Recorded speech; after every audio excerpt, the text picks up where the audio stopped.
friends, welcome back to another episode of the unofficial companion podcast to HBO Max's hit show Industry. I'm Jen. I'm Kristen. And we are the Wall Street Skinny, two former investment bankers who had a front row seat to the global financial crisis, me working at Lehman Brothers at the time and Kristen working in CDOs at Morgan Stanley. We're here to break down everything in what might just be the best episode of your favorite show. And we're going to give you the skinny on what's real and what's Hollywood. This is season 3, episode 7, Useful Idiot.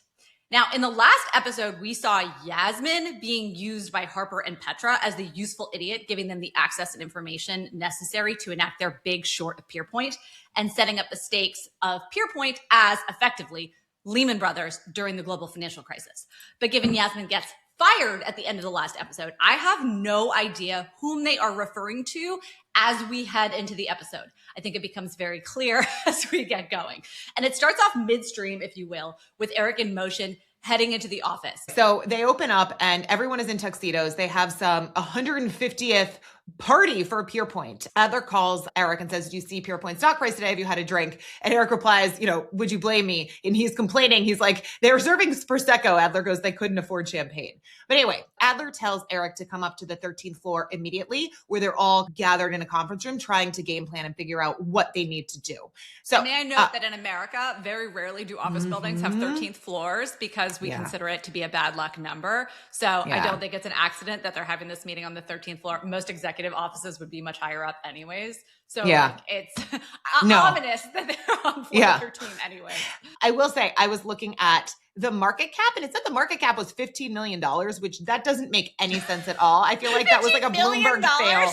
Yeah. So I looked to see where was Lehman? And again, when it collapsed, it was at 639 billion in assets. Their liabilities was 613. And I don't know if someone was trying to assets equals liabilities plus equity. So anyway, Rishi goes up to Eric and he says, "Why didn't they cancel this party? I haven't seen a day this bloody since 08, which not entirely because we did have SVB and the first for public banks, Credit Suisse. There have been some huge things that have gone wrong, but not on that level. Fair. And Eric says, "Don't go home. Don't go to the party, whatever you're long or short. Take profit because come tomorrow, people may not be trading with us." Okay, so may I pause right here? Because this was actually very perplexing. His exact words were, "Whatever's left on the desk books, however you're axed, long, short, get rid of it now. We've got 1 hour of US trading left and you need to trade Asia. People might not be trading with us come morning. Book any profit, take any loss, clean house." Now, I didn't immediately understand why Eric wants him to close up his book. His book isn't the one with the toxic positions in it. Those are all private equity things. Right. And again, we have seen Rishi be all traders. He's got rates, he's got FX, he's got equities, publicly traded stocks. But to be clear, when Lehman was going under, you might have been trying to book any profits, but it wasn't clean house, get out of these positions. Other counterparties may frantically have been trying to get derivatives off their books that they had on with us. So remember, prior to the global financial crisis, derivatives were bilateral. So it was two counterparties facing each other. And then they were governed by something called the CSA, which stands for Collateral Services Agreement. And basically, those were the secured liabilities that the bank had, bringing us back to the whole thing that it was senior secured debt that the bank had issued. That was the problem. So what happened when Lehman did go under was all of a sudden, let's say you had an interest rate swap on and you're Morgan Stanley and I'm Lehman Brothers, Kristen, and I owed you $10 million on that position. I go bankrupt. You're out $10 million that probably was offsetting something you had on the other side. So it was this terrible chain reaction. So what happened in the days immediately following the bankruptcy is all of the banks like Morgan Stanley and Goldman Sachs had to bid on these giant portfolios with net present values in the billions of dollars, where you had to step into off-market positions because Lehman all of a sudden went kaput. And that's why most derivatives are now cleared through clearinghouses these days, except for corporate, but that's neither here nor there. But it just, I asked two traders about this. I was like, "What, does this make sense?" And they were like, "No, not really. They might be trying to find any money, right? Digging under the couch cushions in Rishi's books to try to end up fine. But it wouldn't make sense to book any loss that. That didn't make sense to me as a plot point in this episode.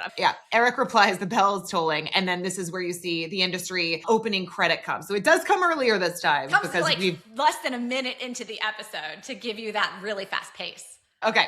So Eric and Adler walk in. And so Eric asks how bad it is. And Adler says, if we're talking about Pierpoint stock, the price is going to be in cents, not dollars soon. He says the debt that they issued to fund this ESG pivot has matured and our creditors are banging down the door for the money that isn't there. Typically, by the way, what would happen is you go out and you refinance. So like you basically either, go back to the same person. You're like, can we extend, like whatever. Or like you go out, you raise new money and then you use it to pay back. There's no money now to come in because they can't refinance. So Eric asks how close they are to declaring bankruptcy. Adler says hours. The council are working avenues for a capital injection to buy us a stay of execution. And then you hear someone say, I haven't seen a price action this aggressive since Lehman Brothers. So again, Lehman Brothers, 2008, Lehman Brothers. And by the way, remember they're an American bank. So they all sit down at this like giant conference room table. They've got a war room set up that they were just camped out in.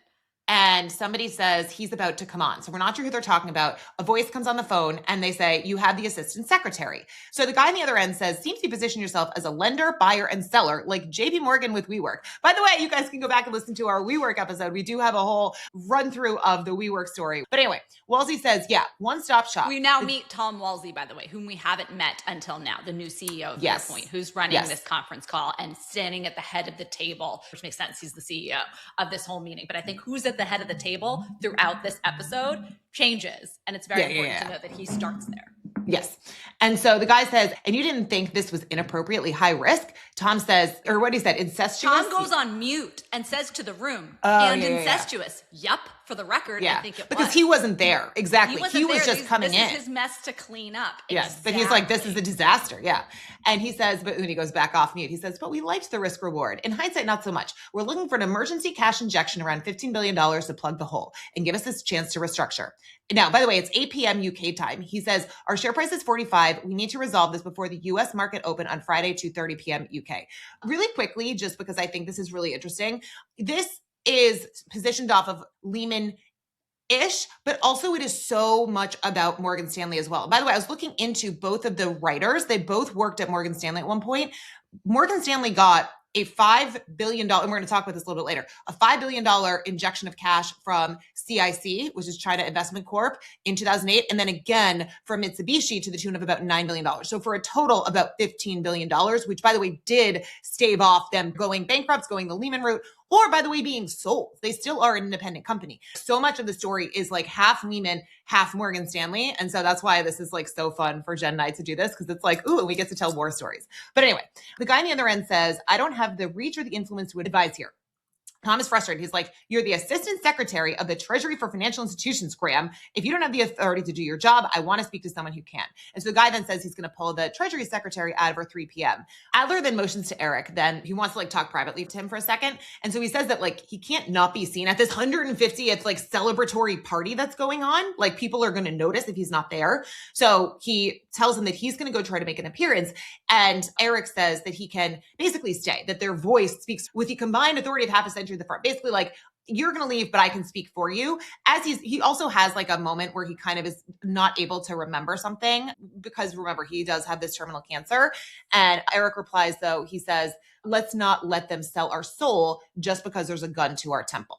Adler says this is an existential moment. There are multiple possible outcomes here. Like, again, they're setting up these stakes where Adler and Eric are talking about the soul and the history of the company and keeping up appearances. They seem to think this is going to end with Pierpoint staying intact, with their reputation staying intact. The idea of going to a party to keep up appearances as the head of sales when you're going bankrupt in the next room is insane unless you deep down are like a true believer in the firm.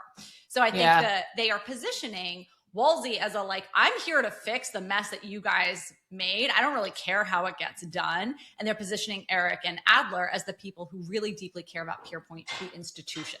So I think that that's an interesting little setup that they're trying to do here. And we'll see how that all plays out. Which also makes sense because to your point, they've been there for like 50 years of their life. And like this other guy just came in yesterday. So next scene now we're with Yasmin. She's in a meeting with Denise, remember the lawyer, and the person Rose, who's like, I guess the head of Hanani Publishing. And they sit down And Rose says, we've spoken with Hanani Publishing Board and decided unanimously that we're going to take care of the damages. We all just want to move on. And yeah, as you can see her, she breathes this like huge sigh of relief. And she says, this is Rose talking, by the way, I'm sure you can empathize, but our PR team is working round the clock to stage manage this. And what we're getting is the press want a public face for the scandal. And Denise replies, a dead one doesn't work. I mean, she's been through enough. And the woman says, we'd like to brief the press that you knew about the embezzlement and were its main beneficiary. Now, they won't be able to finger you from a legal standpoint, but it will be good.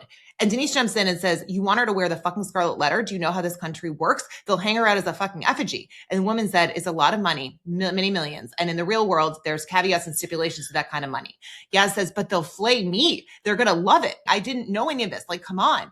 And the woman says, honestly, it doesn't particularly matter. The truth isn't important. What is important is what's expedient. Yaz's lawyer says you can't force her. And the woman says, we're paying back the families. It's the decent thing to do. And the lawyer does try to stand up for it. It's like, you want to shame a girl who has nothing to the point of never being able to return to live a normal life again. You're okay with that? And the woman replies, those are the terms. The alternative is the legal route. It's like, we'll see you and you have no money. And the lawyer says, you know how the story ends for young girls who are hounded by the tabloids, obviously referencing Princess Diana. And the woman says to Yaz, accept the money, accept your family's culpability, and get on with your life. And Yaz just replies, what life? So there was a couple things that I thought was interesting. Obviously, they are setting Yaz up a little bit of almost like, obviously, she feels backed into a corner. She is asking what life, kind of mirrors the Henry thing where they're talking about him like possibly wanting to end his life. There's been like that sort of suicide element. But then also, I don't understand why they would need to finger her and not go after like her mom, who's still there, or Maxim, who we see later, who was like involved with, like, why the daughter, not the wife? It's not like she was an orphan and she's the only person in the family. There's like lots of other people who are much more involved in this company. So it didn't make sense to me why they would need to go after her. And one of the readings that I had later, and I don't know if you had the same thing too, I wonder if they were actually almost like, this was almost orchestrated by newspaper guy trying to set her up in these dire straits so that she has no other place to turn. Because why would they need her? Why does the press need her? And I almost think it's like a really good read. I actually didn't think of newspaper guy. Alexander Norton's know his name and can place him. Use the proper name. I think that that's a very legitimate read. I think there's also a very set of parallel circumstances that they're setting here. Not trying to equate like this awful thing where there was like manipulation of young women, sexual assault, all these terrible things that happen with Charles Hanani and his abuse of all these women. Not trying to equate those with the global financial crisis. But the way it felt during the global financial crisis to us at Lehman, rightly or wrongly, was it was like, someone's gonna get punished. Who's it gonna be? Someone needs to get fed to the wolves. And listen, Dick Fold pissed a lot of people off. He didn't take offers that like, he didn't think the terms were good enough. Like there were a lot of missed opportunities for Lehman to be saved. And eventually it seemed like, well, somebody has to go down and be the face for all of this. And it's going to be Lehman Brothers. It feels like they're almost setting up a parallel for this with Yasmin. That like, hey, someone's got to be the face of this. You're the young, beautiful heiress who lived this glamorous life. We're going to feed you to the wolves as restitution for what your father did. Because Rose says, right, the truth doesn't matter at this point. And the truth of the matter during the global financial crisis was that all the other firms had the exact same leverage ratios, the exact same toxic assets. They got deals done with the help of the government, right? Bear Stearns was sold to JP Morgan, Merrill was sold to BOA, Wachovia was sold to Wells, AIG got bailed out, everyone else got rescued. And all the banks, by the way, after Lehman Brothers, they had like their emergency capital injections and things like that. Someone had to take the fall. So I do wonder, and again, I'm not saying like Lehman was so wonderful. Obviously I'm biased, but that's how it felt. And I think that's how Yasmin feels. And to your point, right? Everyone else in her family is equally culpable. And her mom probably knew way more because guess what? She divorced Charles. So I'm totally with you that like it does seem very unfair. And didn't Yasmin have a brother in like episode 1 who was in business with her creepy boyfriend? Doing ketamine or whatever. And it doesn't really matter. But I thought they were trying to set up those. I think it was Seb's brother. But I think it was Seb's brother. Okay, got it. But regardless, her mom is alive and like her mom is around and Maxim is her like cousin who was literally wheeling and dealing with her dad and definitely knew much more than she did. So the fact that they're like, we need to pick this like whatever pretty girl who like happens to have been in the tabloids. I'm like, why do you need Yasmin? That doesn't make any sense. And to your point with the parallels with the Epstein case, you can't pin it all on a dead person. People are still out for blood and people want someone to look at. So yes, you have Ghislaine, but that's not enough. People still want more smoking guns and more people to, as I said, hang an effigy. So I do think there's that parallel that you had noted in the last episode as well being carried through here. Well, and again, Ghislaine, I think is like absolutely freaking, I think it's a known thing. She is 100% guilty. She's guilty. She's in jail. She's been convicted. Yes. But that's why I thought it was so interesting that Yasmin's dad dies the same way that her dad dies. So I think that the writers did that on purpose. But all right. So then next scene, we're back at Pierpoint and you have Sweepy and Anraj who are just like wasted. And they're asking Rishi, who's clearly dragged them out of the party. They're like, why are you taking us out? And Rishi's like, have you noticed that none of the top brass are here? The CEO and CFO were meant to be in London. Where are they? Guys, they're upstairs. And so you can see, by the way, that his arm is in a sling. Sweepy hits Anraj on the shoulder and she says, I told you we haven't seen a cleaner here in 2 days. And Rishi says, those at the bottom get fucked first. But listen, I'm working for an off-ramp for us. We're going to be a pod on the buy side. So that's like not like a podcast, but again, people obviously know like the little pods at like the Citadels and blah, blah, blah. By the way, that would be a good name for if anyone is like literally on the buy side, like pods on a pod. Anraj then asks Rishi about his arm. He says, it walks into a door, which is the same answer he gave when he like had his face bashed in. And Rishi says, look, get on the phones with every position I have. Senior secured, AAA, triple B, jewels, junk, the lot. Eric's mandated it. I'll work our lifeboat. And by the way, so now he's basically selling credit instead of being his like, whatever. Rishi leaves and Sweepy asks Anraj if he believes Rishi and whether he would work on the buy side. I feel like everybody goes onto the sell side to work on the buy side. So I thought that was a funny comment. And Anraj says, ultimately your prognosis is we're dead anyway. And Sweepy nods. Anraj says, look, if this place is burning down, he's still our boss, right? Because he basically wants to actually sell off those assets and do what he was told to do. And Sweepy says, no, what is the point of making this desk P&L look good if this goes under? It's deck chairs on the Titanic. Come on. We could commemorate the last birthday by getting wasted. So I wanted to pause here because Jen, I know you have told the absolute opposite story about people who were quote unquote at the bottom and the janitors. The janitors. Yes. Thank you so much for giving me this opportunity because this is a huge sticking point of mine. When Lehman was going under on a Sunday night, the janitorial staff had come in and changed the trash bags, something I had intimate personal experience with, and I will share that at a later point in the story when it's more appropriate. But these people were the absolute salt of the earth. And thinking back to the scenes with the shoe shine guy, I feel like so sad thinking about how clearly they let that guy go. They've let all that. That's actually not what happened at Lehman Brothers. Now, I don't know if they were like still getting paid. I don't know how, like, I just don't know anything to that extent. But yes, it never would have smelled bad. Those people were going down with the ship just like we were.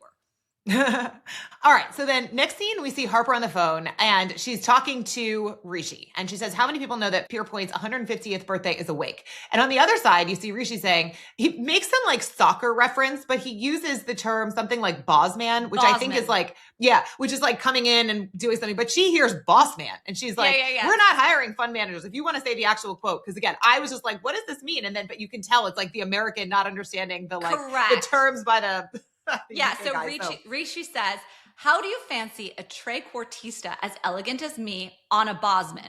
And Harper says, a boss man? We're not hiring new fund managers. Okay, a Bosman deal is a trade for soccer or football players where you don't basically have to pay the old club that they're leaving a giant fee.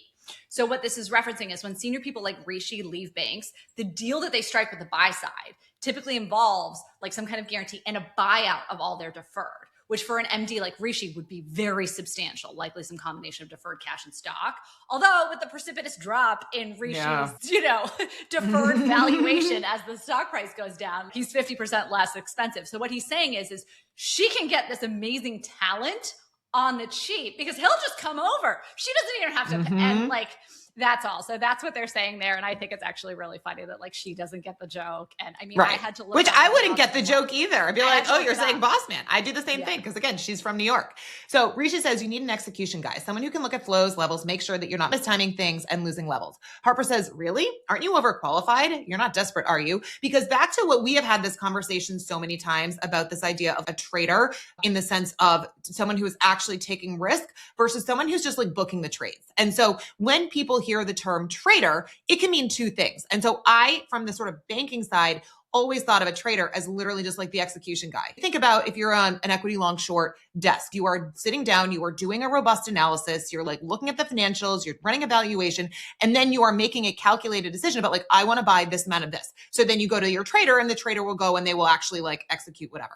Now, that is different than what you tend to think about as a trader who goes to like, say, a macro fund, who is actually, they're the ones like managing the risk and like they're making quicker decisions. They're not sitting down and like building a freaking DCF. It's such a different thing. But the trader is more of like, again, that risk taker. And so that's what Rishi is now. Again, like, even though he technically shouldn't be taking the amount of risk that he does on the sell side, but versus what Harper is saying, you're just like purely an execution guy. That's beneath you. You are a risk taker. You're not someone who just wants to be booking the trades. I tell you what to buy and you just hit like buy. You want to be the one who's actually making the decisions about what to buy and sell and when.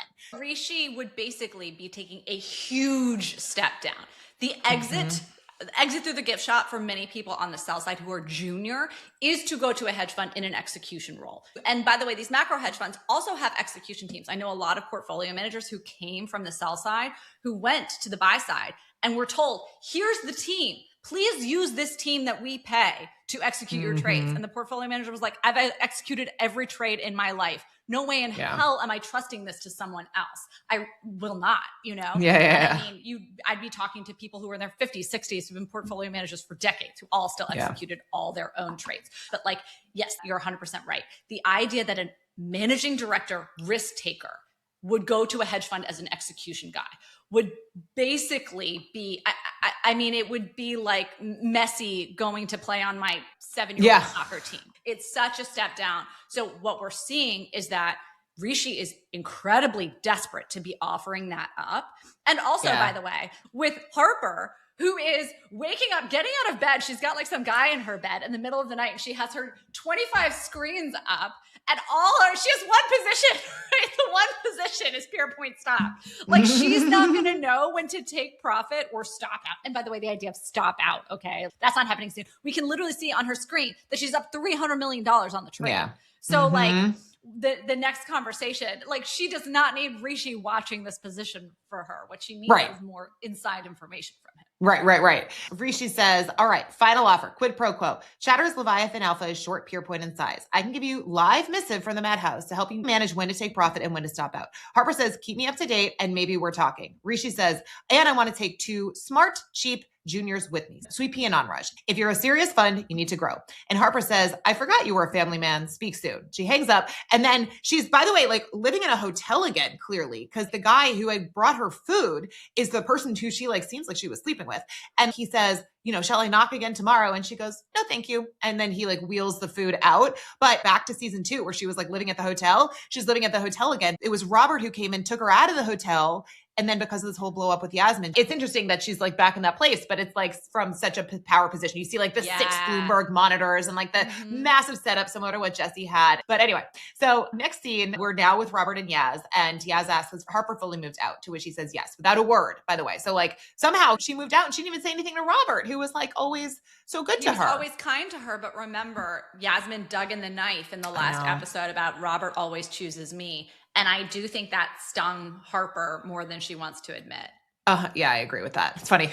We had a thing where it was like, what's the word you say more than anything? And it was 100%. So every time I'm like finding myself about to say that, I like try to stop. I'm like, yes.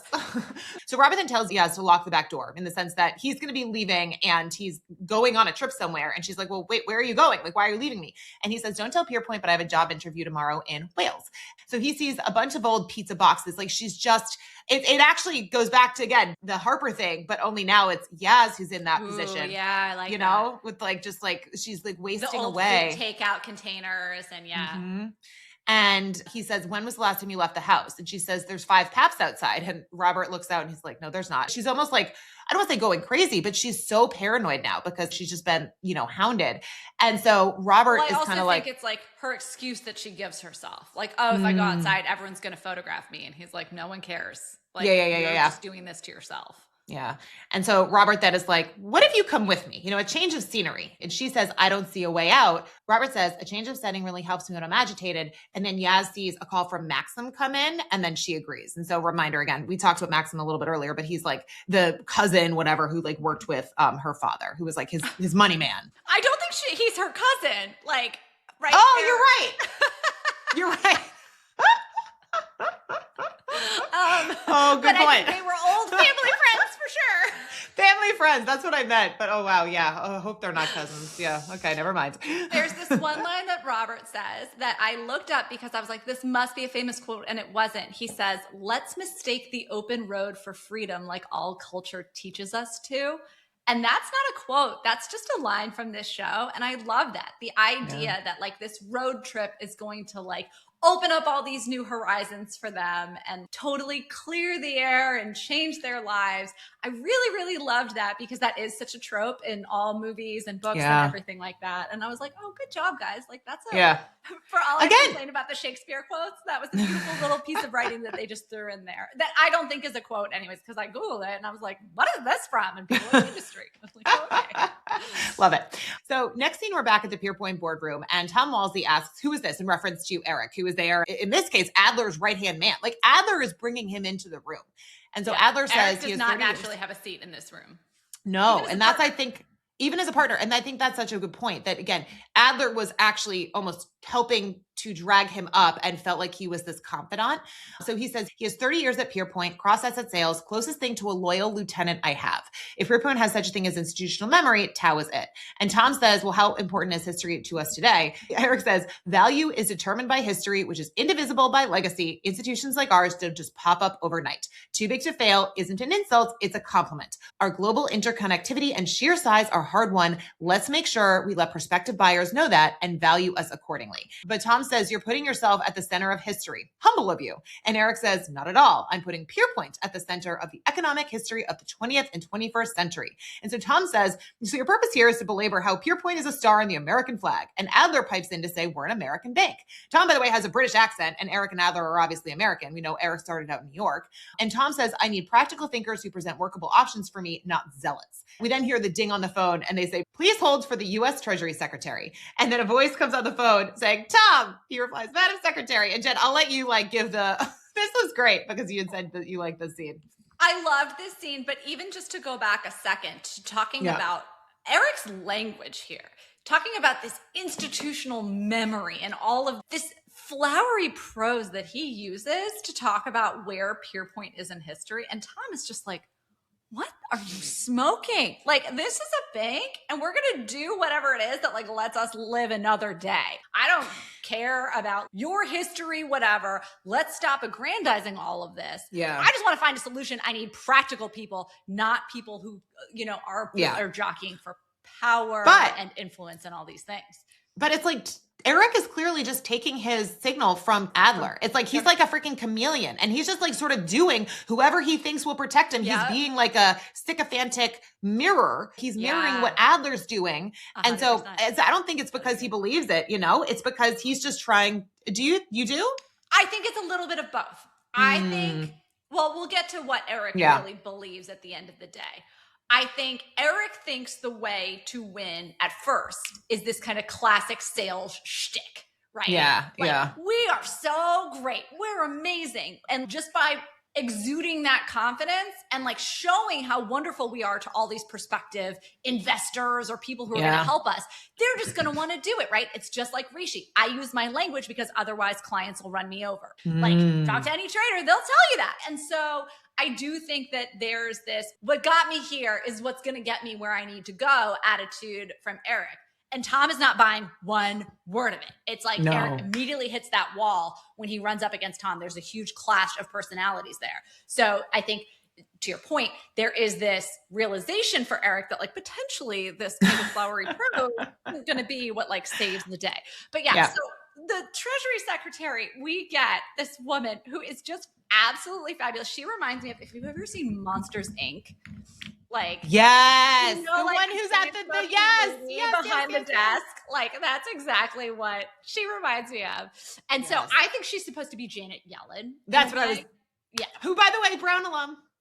Oh, I didn't know that. Mm-hmm. Yeah.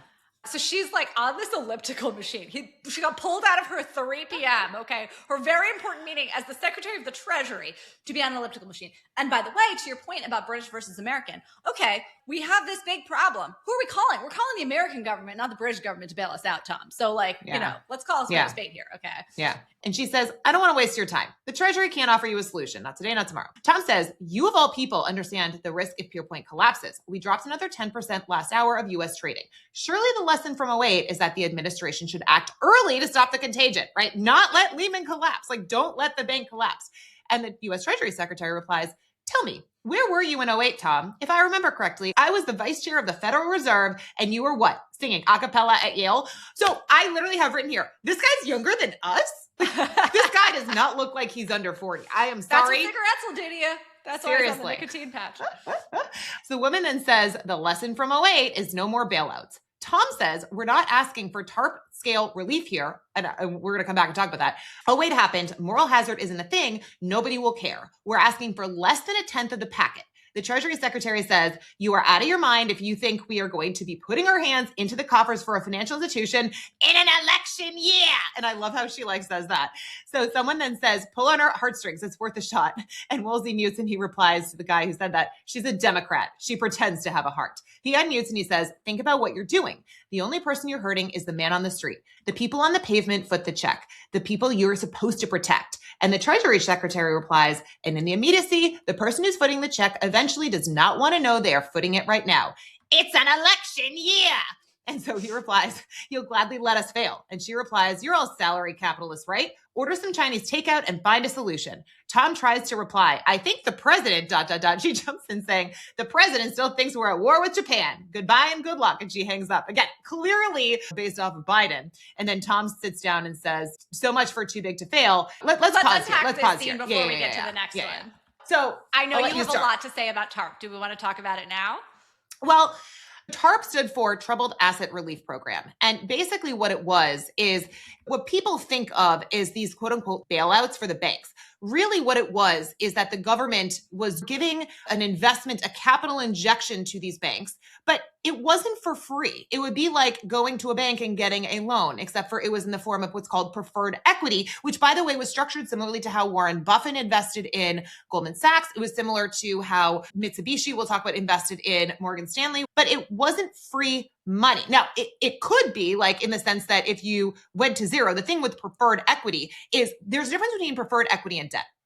Debt is money you give to somebody, and then if they don't pay you back, it's an event of default.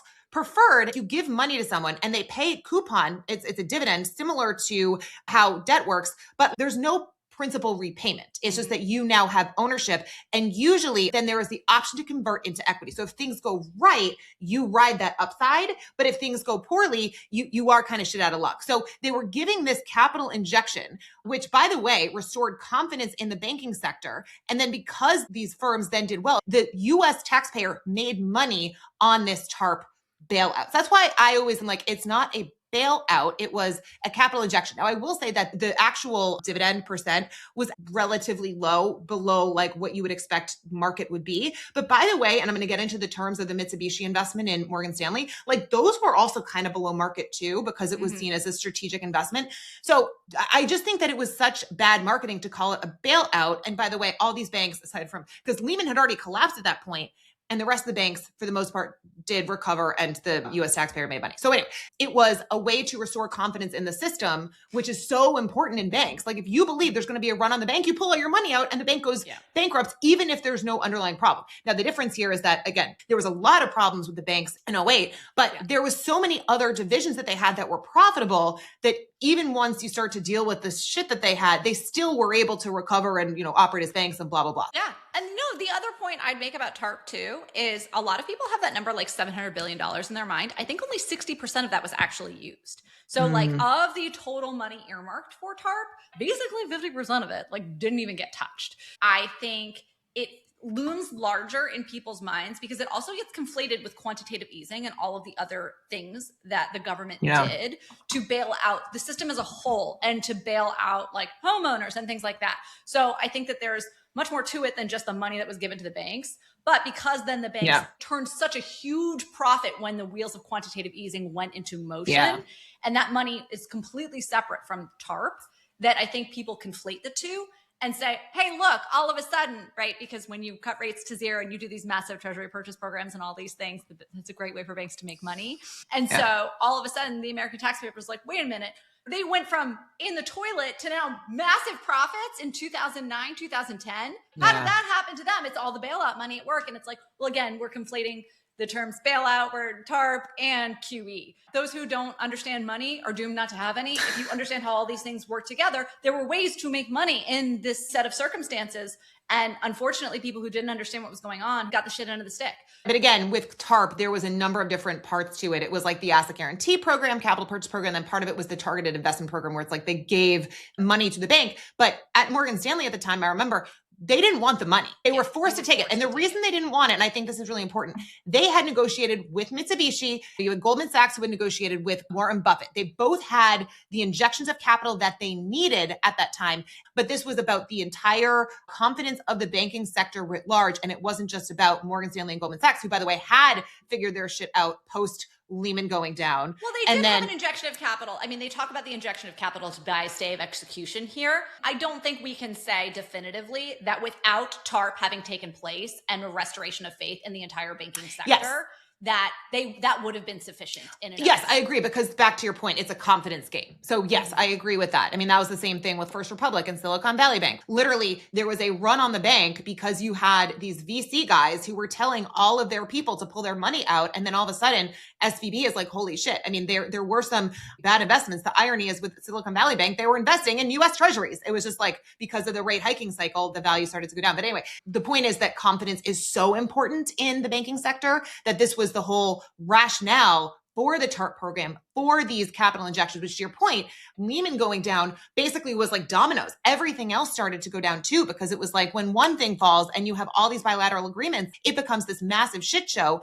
And so the confidence was critical in here. And the other thing I want to talk about is they introduced the concept of moral hazard here. The big thing that everyone was grappling with on a more like philosophical level at the time was, you got to teach your kid a lesson, right? If your kid punches his brother in the face, like you got to let him know, hey, no TV, no Nintendo tomorrow, like no Nintendo for a year. Okay, buddy, you need to show people that there are consequences to bad actions, or else you create this moral hazard that if everyone knows, okay, I'm just going to get a slap on the wrist or somebody's going to bail me out, you create this moral hazard that this bad behavior will continue.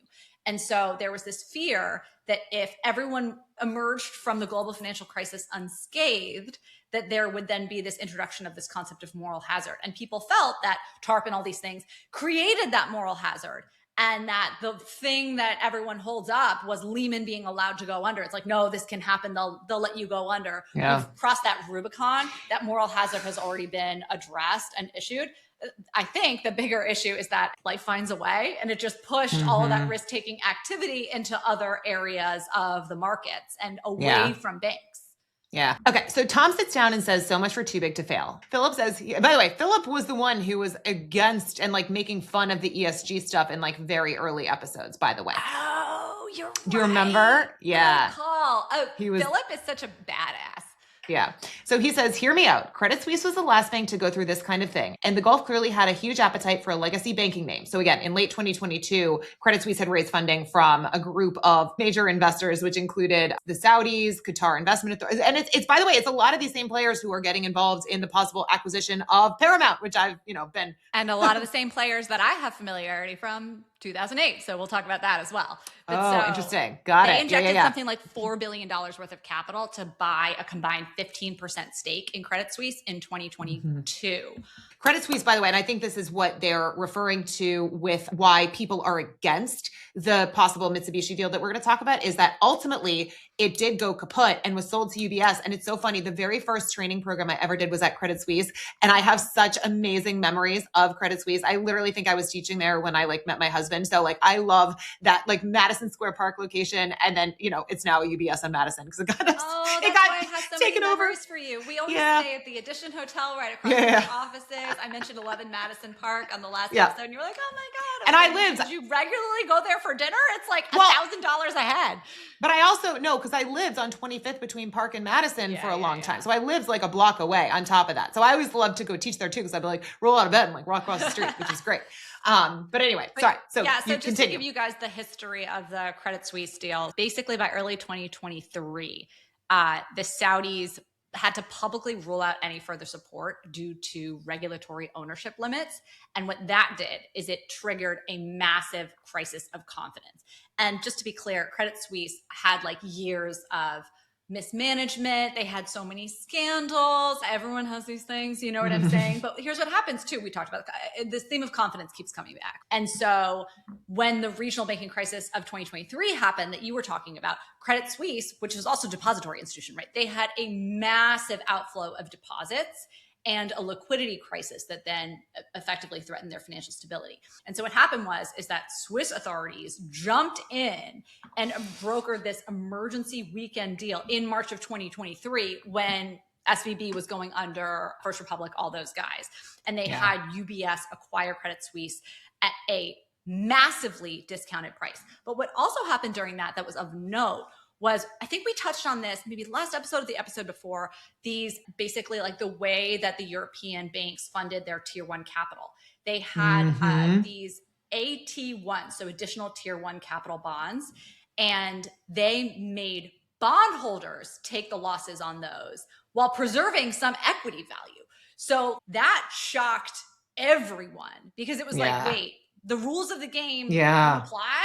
So the Credit Suisse was almost more shocking than SVB, but kind of flew under the radar because of the whole SVB thing happening concurrently. Well, and I will add, and this is why, like I said, later we are going to get into a little converts lesson, because the way that they were able to raise a lot of the tier one capital was through the converts. And so it was like a mandatory convert. There was the convertible preferred. Anyway, and Adler then says in reference to Credit Suisse, he said, look how that ended, being subsumed by their biggest rival. And so he says, I'm sorry, but I think I speak for the 45,000 employees when I speak in opposition to Pierpoint's name being used to reputation. And then he can't think of the next word. And so he's like trying to come up with it. And Eric jumps in and says launder, like reputation launder, that's state-backed money, right, Eric? And Eric says their values are an anathema to everything we hold dear. And Wilhelmina says quibbling over the cultural province of the capital that could save us feels indulgent. Could be time for some real politique. And Adler replies, this coming from Madam ESG, I guess morals really do become more flexible in an emergency. And Wilhelmina says, or maybe the answer is closer to home.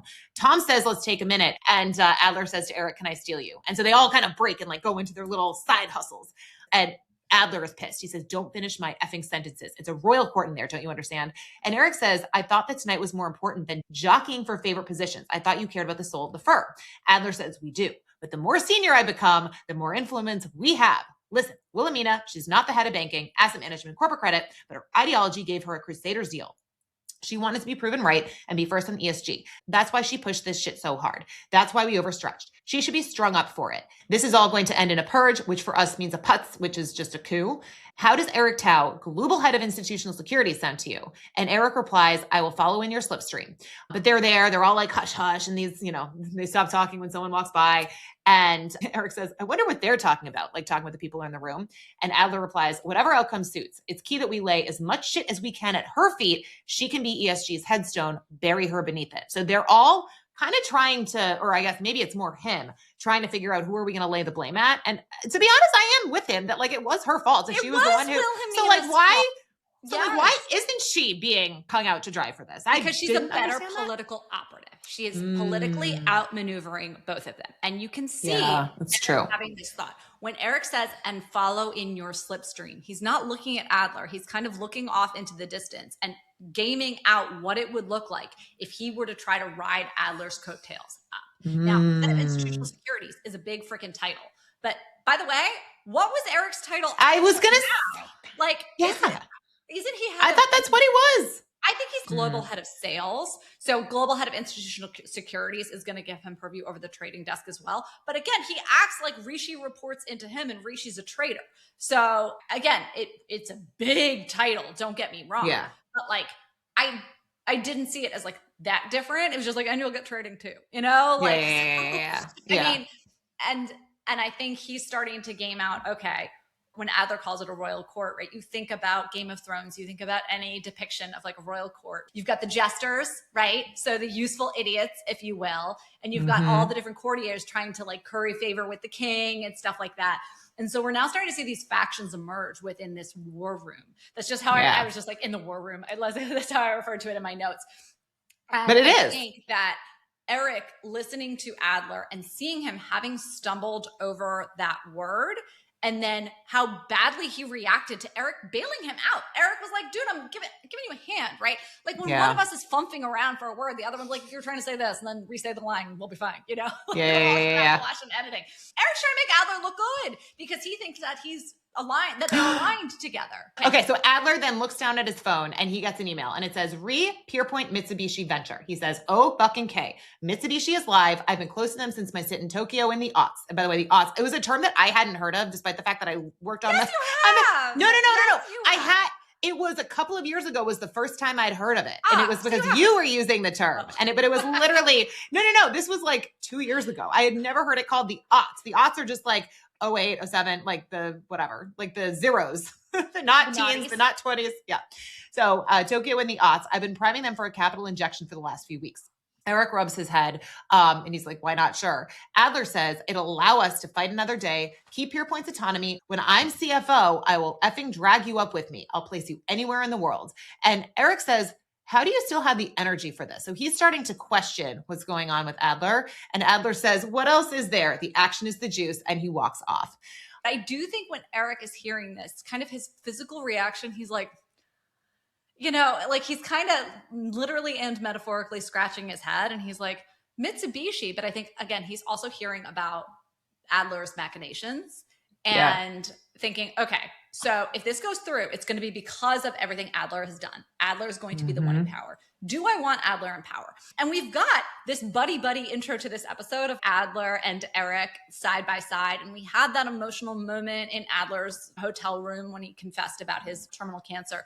But I want to remind our dear listeners at this point that they do not have a past that is not fraught with peril.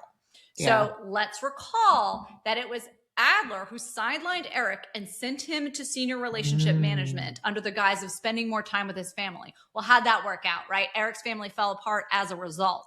So I just want to remind you guys that it's not out of nowhere that Eric is not necessarily thrilled about the idea of Adler ascending the throne. They have actually a very complicated relationship. And there have been backstabbings before. If you'll recall at the end of season 2, which we'll talk about later, Adler gets basically ambushed and blackmailed by Eric and Harper because of their attempts to make it work and stay at the firm and all that stuff. So they are building here through these scenes where Adler and Eric are hashing it out. Adler's got this grand plan and you're my loyal lieutenant and we're going to go and it's us to the top and like you and me against the world, baby. And increasingly with each scene, you see Eric start to look more confused, more hesitant, even though the words he's saying sound like he's in agreement with Adler's plan. Yep. So next scene, we're with Robert and Yaz. They're driving down the highway and he's explaining about like these mushrooms that he's psilocybin. Yeah. Yaz is like, you're talking about magic mushrooms because he's like, they're fundamentally non-toxic. So you could get it to be integrated into your daily life, like your morning coffee. And Robert says, the active ingredient is psilocybin. He says, but it's in pharmaceutical form. And so Little Labs is the name of the company he is potentially teaming up with. And Yaz says, so surely the whole point is to get as mashed out of your head as possible. To her, she's always like, max out on the drugs. And Robert's like, no, it's about a dose and a mindset setting. And he goes on, he's like talking very like, he clearly believes in the product. And Yaz goes, you have no idea how annoying it is to listen to someone proselytizing about the benefits of a hallucinogen. It's like you joined a cult, which also is kind of interesting because he went on like, I don't know if it was a psilocybin retreat that like he got dragged on. Retreat. It was ayahuasca, but I feel like they're all in the same camp of like mind altering. All part of that same podcast bro culture. Like I have been influenced to at one point want to go on an ayahuasca retreat after like listening to enough podcasts about seeing the face of God and the moon or whatever. And I was like, maybe I should do that and like learn more about my life. It just doesn't like we're so risk averse. No, well, I think that it's like the medical, like for someone who is dying of terminal cancer, like it helps people face their fear of death or whatever it is and can be just life-changing. And then also on the Sam Harris side, who was very pro doing it once and it just changes your mind. Like, maybe we should do it. Maybe I know. we're going on an ayahuasca retreat. I don't know if it's ayahuasca. I forget which one it is. Yeah. But anyway, Robert says, finally, you're a little more animated. It only took you putting someone down, but whatever. But he does tell her. Robert, I love Robert. Robert is doing everything he can to try to get Yasmin back to being like happy and herself. Yeah. But like herself isn't necessarily great for Robert. Like, no, he is doing this totally selflessly, being like, hey, this woman like tortured and abused me. This woman perpetually takes advantage of me, but I still love her so much that I am willing to like do everything I can and be like a dancing circus monkey here just to make her happy. Yep. So as they're driving, she gets a call from Maxim, and Robert says he has to pull over to use the bathroom anyway. So he's like, whatever. So Yaz picks up, and Maxim apologizes for falling out of her life, says that he saw the photos of Charles, her dad, and says that Yaz needs to know that the company was complicit in all of the stuff that her dad did.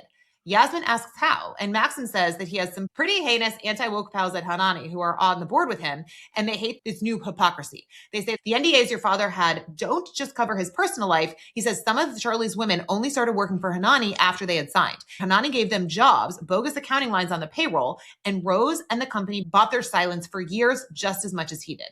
Yaz tells him that they're trying to make her the face of the whole thing, and Maxim says, yeah, because it's an open secret at Hanani, and maybe it's a matter of time before someone leaks it.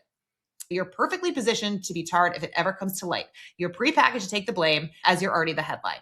And Yaz is just like, that sneaky little C word. Maxim says that someone slipped him a screenshot of the payrolls and that the women with the NDAs all have checks next to their name. So Yaz asks if he can send it to her, and Maxim agrees, but says it's illegal and her lawyer probably won't let her use it. She says, I just don't think they should be compounding your guilt. Sorry, grief. I don't want to tell you how to feel about him, which is an interesting slip of words because she did feel guilty about killing him, possibly, but not about the women. Like, she didn't know about the women, but she knew about, like, she didn't exactly save him. So Maxim says, I think Charlie found it difficult to see people as people. Yaz just replies, yeah, you don't effing say. And she hangs up with tears in her eyes. You see Maxim also being like, cool, I was like helping you out. Like, you know, you take care, basically like father, like daughter. He's doing this thing to help her out. And he's on illegal this, like, wilderness retreat in Big Basin. So continuing this like bro-y thing, he's on some path of self-discovery, dealing with his demons, I guess. And he does this thing, almost like a 12-step program. Like, hey, I'm making amends with Yasmin by doing this thing that's like super morally shady, but benefits her.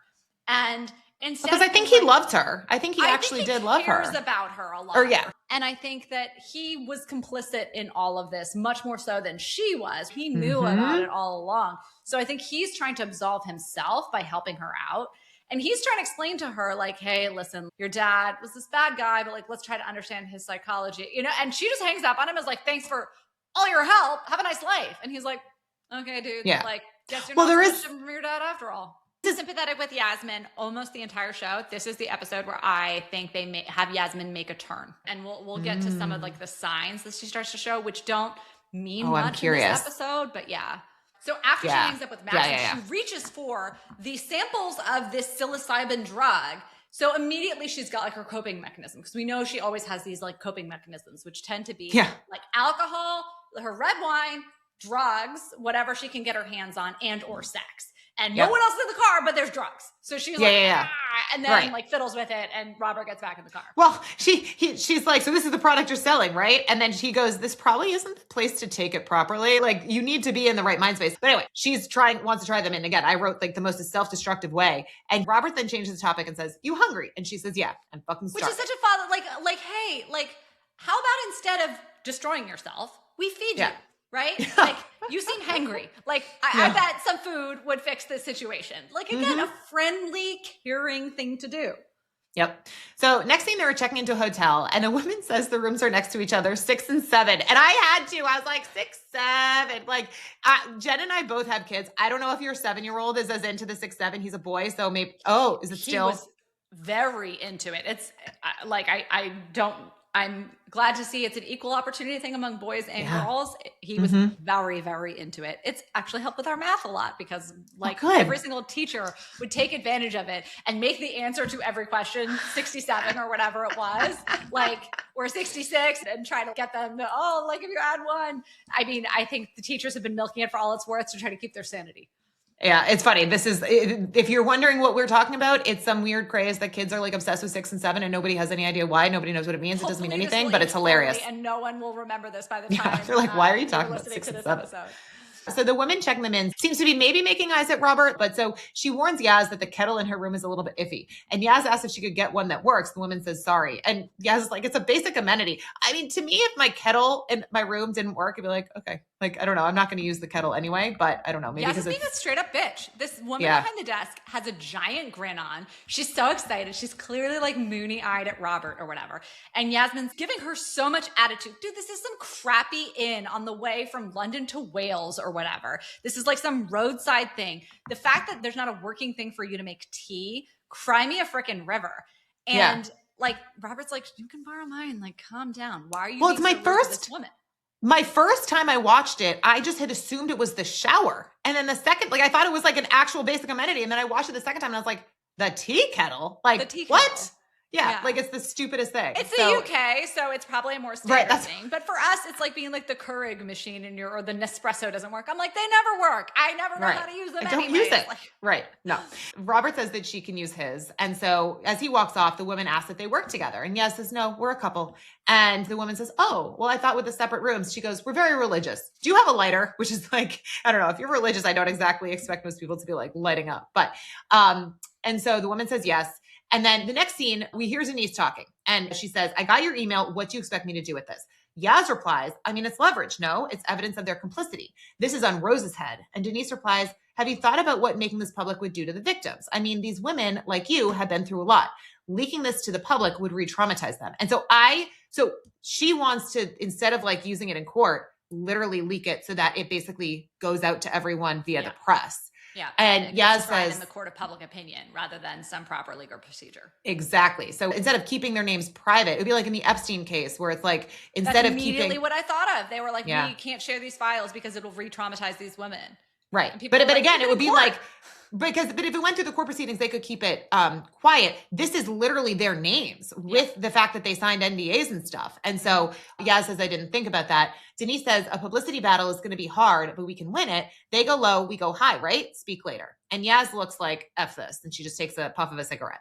So, she's been, so here's the thing, right? Yasmin has been offered this get out of jail free card, but it's not free. It comes at the cost of perpetuating the cycle of sexual violence and abuse of women and exploitation who were victims of her father. So the question is, right, is Yasmin willing to stand up and take the fall for everything he did wrong in order to spare other women from the same fate that she has suffered, meaning having their lives ruined by her father and ruined by the Hanani family?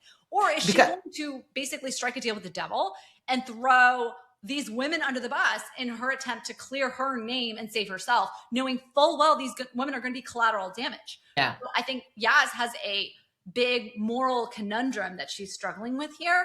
And I think the Yasmin that we have seen goes from someone who I think like was the person who would do the right thing maybe in the past to I think she's been on this descent where now I think maybe season 1 Yasmin would have been like, you know what? I'm not going to do that.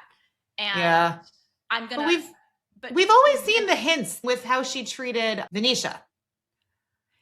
Yeah, that's a really good point. I think that she realized she was wrong with Venetia though, right? Like I think she was like, I had to do this and now you have to go through this was her immediate reaction because by the way, I think it's a very natural reaction to have when you've been through some kind of hazing that everybody else has to go through it. But I think given that she's been the butt of everyone else's joke, whether it's her dad's, whether it's Harper's, whether it's Eric's. And I think we've seen her descent this season into the person who I was like, she's definitely going to make the wrong decision. Like, and again, wrong decision. Yeah. I mean, there should have been. A lot of people in her situation wouldn't do the same. Knock on wood, never have to face these choices myself. Right. I will say to your point, like to have her take the blame for everything when she didn't know anything, that doesn't feel right. And then it doesn't feel right either. Yeah. So they're neither are good. They're two bad choices. So next scene, we're back at Pierpoint and Adler is saying, Tom, I've engaged Mitsubishi in substantive talks. And as he's saying this, Wilhelmina says, Michael Stone from Barclays is on his way into the building. And by the way, Jen, I know, like, because by the way, Jen worked at Lehman and then Barclays after Barclays bought Lehman. So this is like full, like, spoiler alert. Yeah.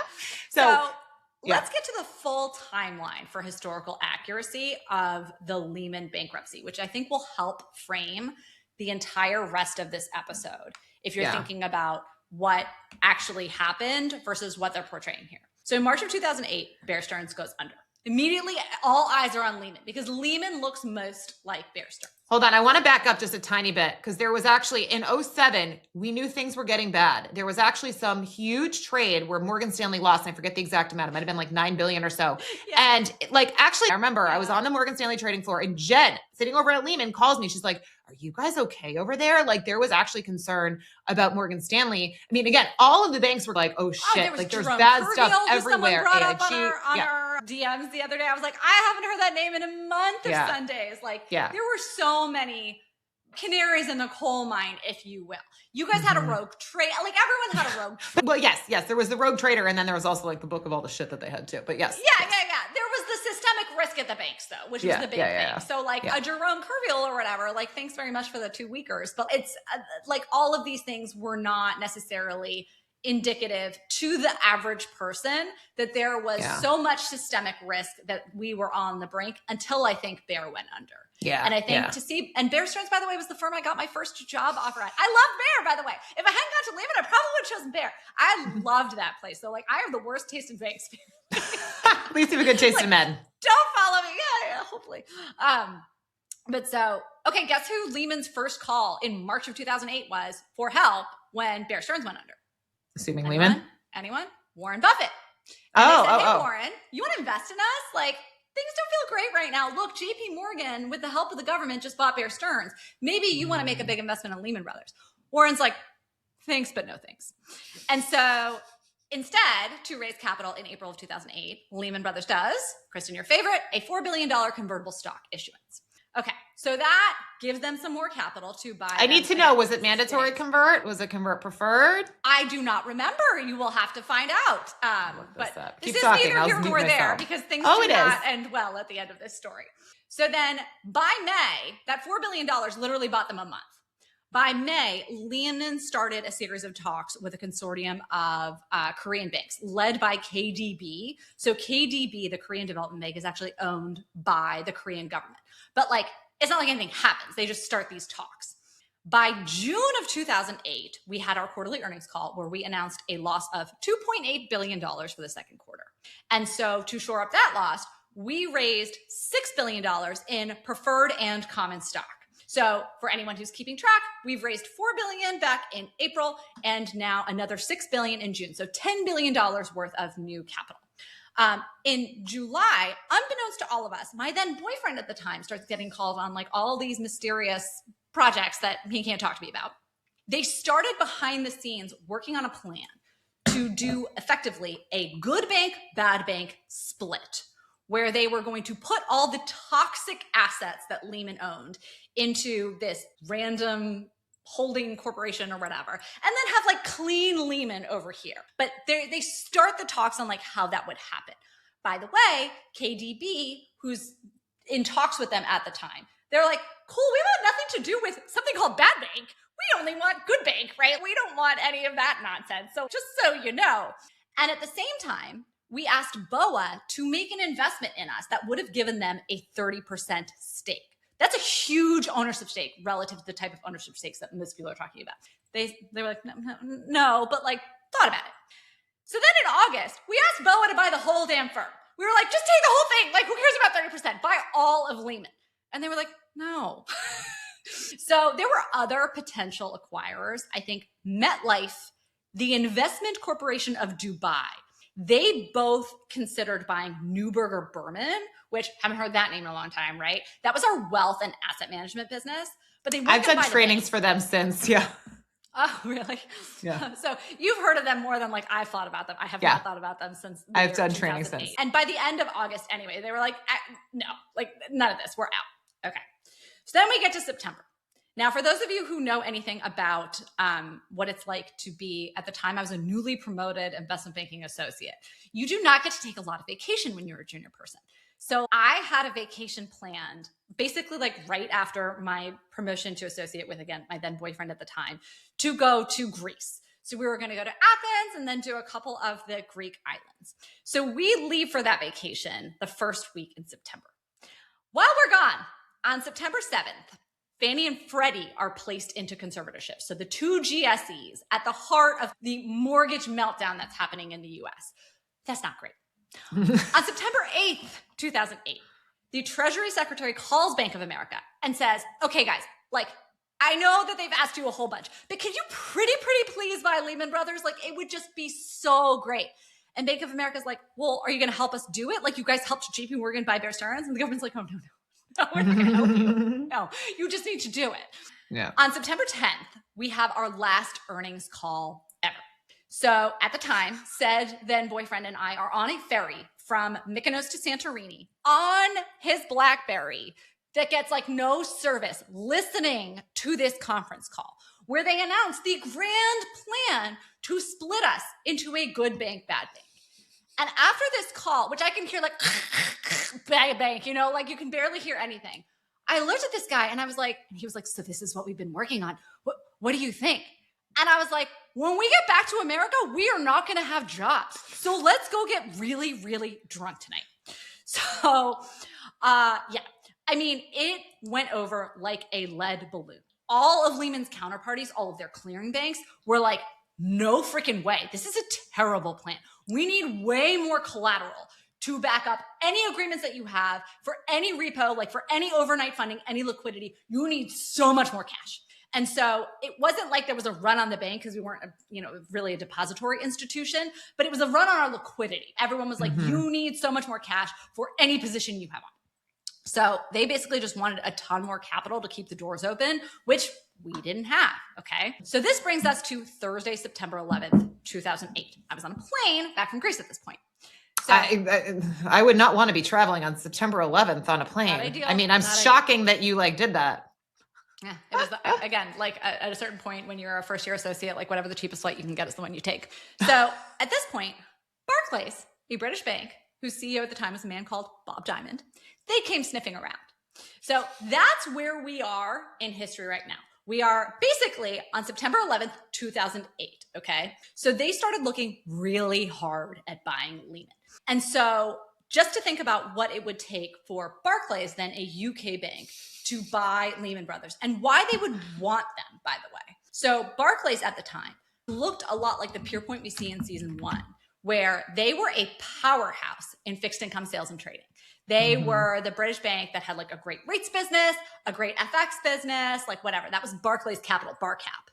They didn't have much of an investment bank when it came to like underwriting IPOs, doing mergers and acquisitions. Lehman had all that. So they were eyeing Lehman for all of that, for like an increased presence in the US, because they were like the big kind of category killer, also like depository institution in the UK. And also Lehman had formerly Morgan Stanley's Midtown office building. Yeah. They had this primo real estate, this 745 7th Avenue building. And it was originally supposed to be Morgan Stanley's new headquarters. And Lehman got it from Morgan Stanley after our headquarters in the financial district was wiped out on September 11th, 2001. By the way, 9/11. Just not a good time for anything to happen that first and second week in September in New York City. When I think it was the helicopter pad from the World Trade Center took out Lehman's headquarters when it collapsed. So I was employed by Morgan Stanley before I was ever employed by Lehman. Morgan gave Lehman its brand new headquarters. And that's why we were in that shitty 1585 Broadway building forever. 1585 is terrible. They did renovate it multiple times after you left, but it was still. Oh, no. I've been there a lot because I trained there so much. So this is where we are. So now Barclays is like, okay, what you got?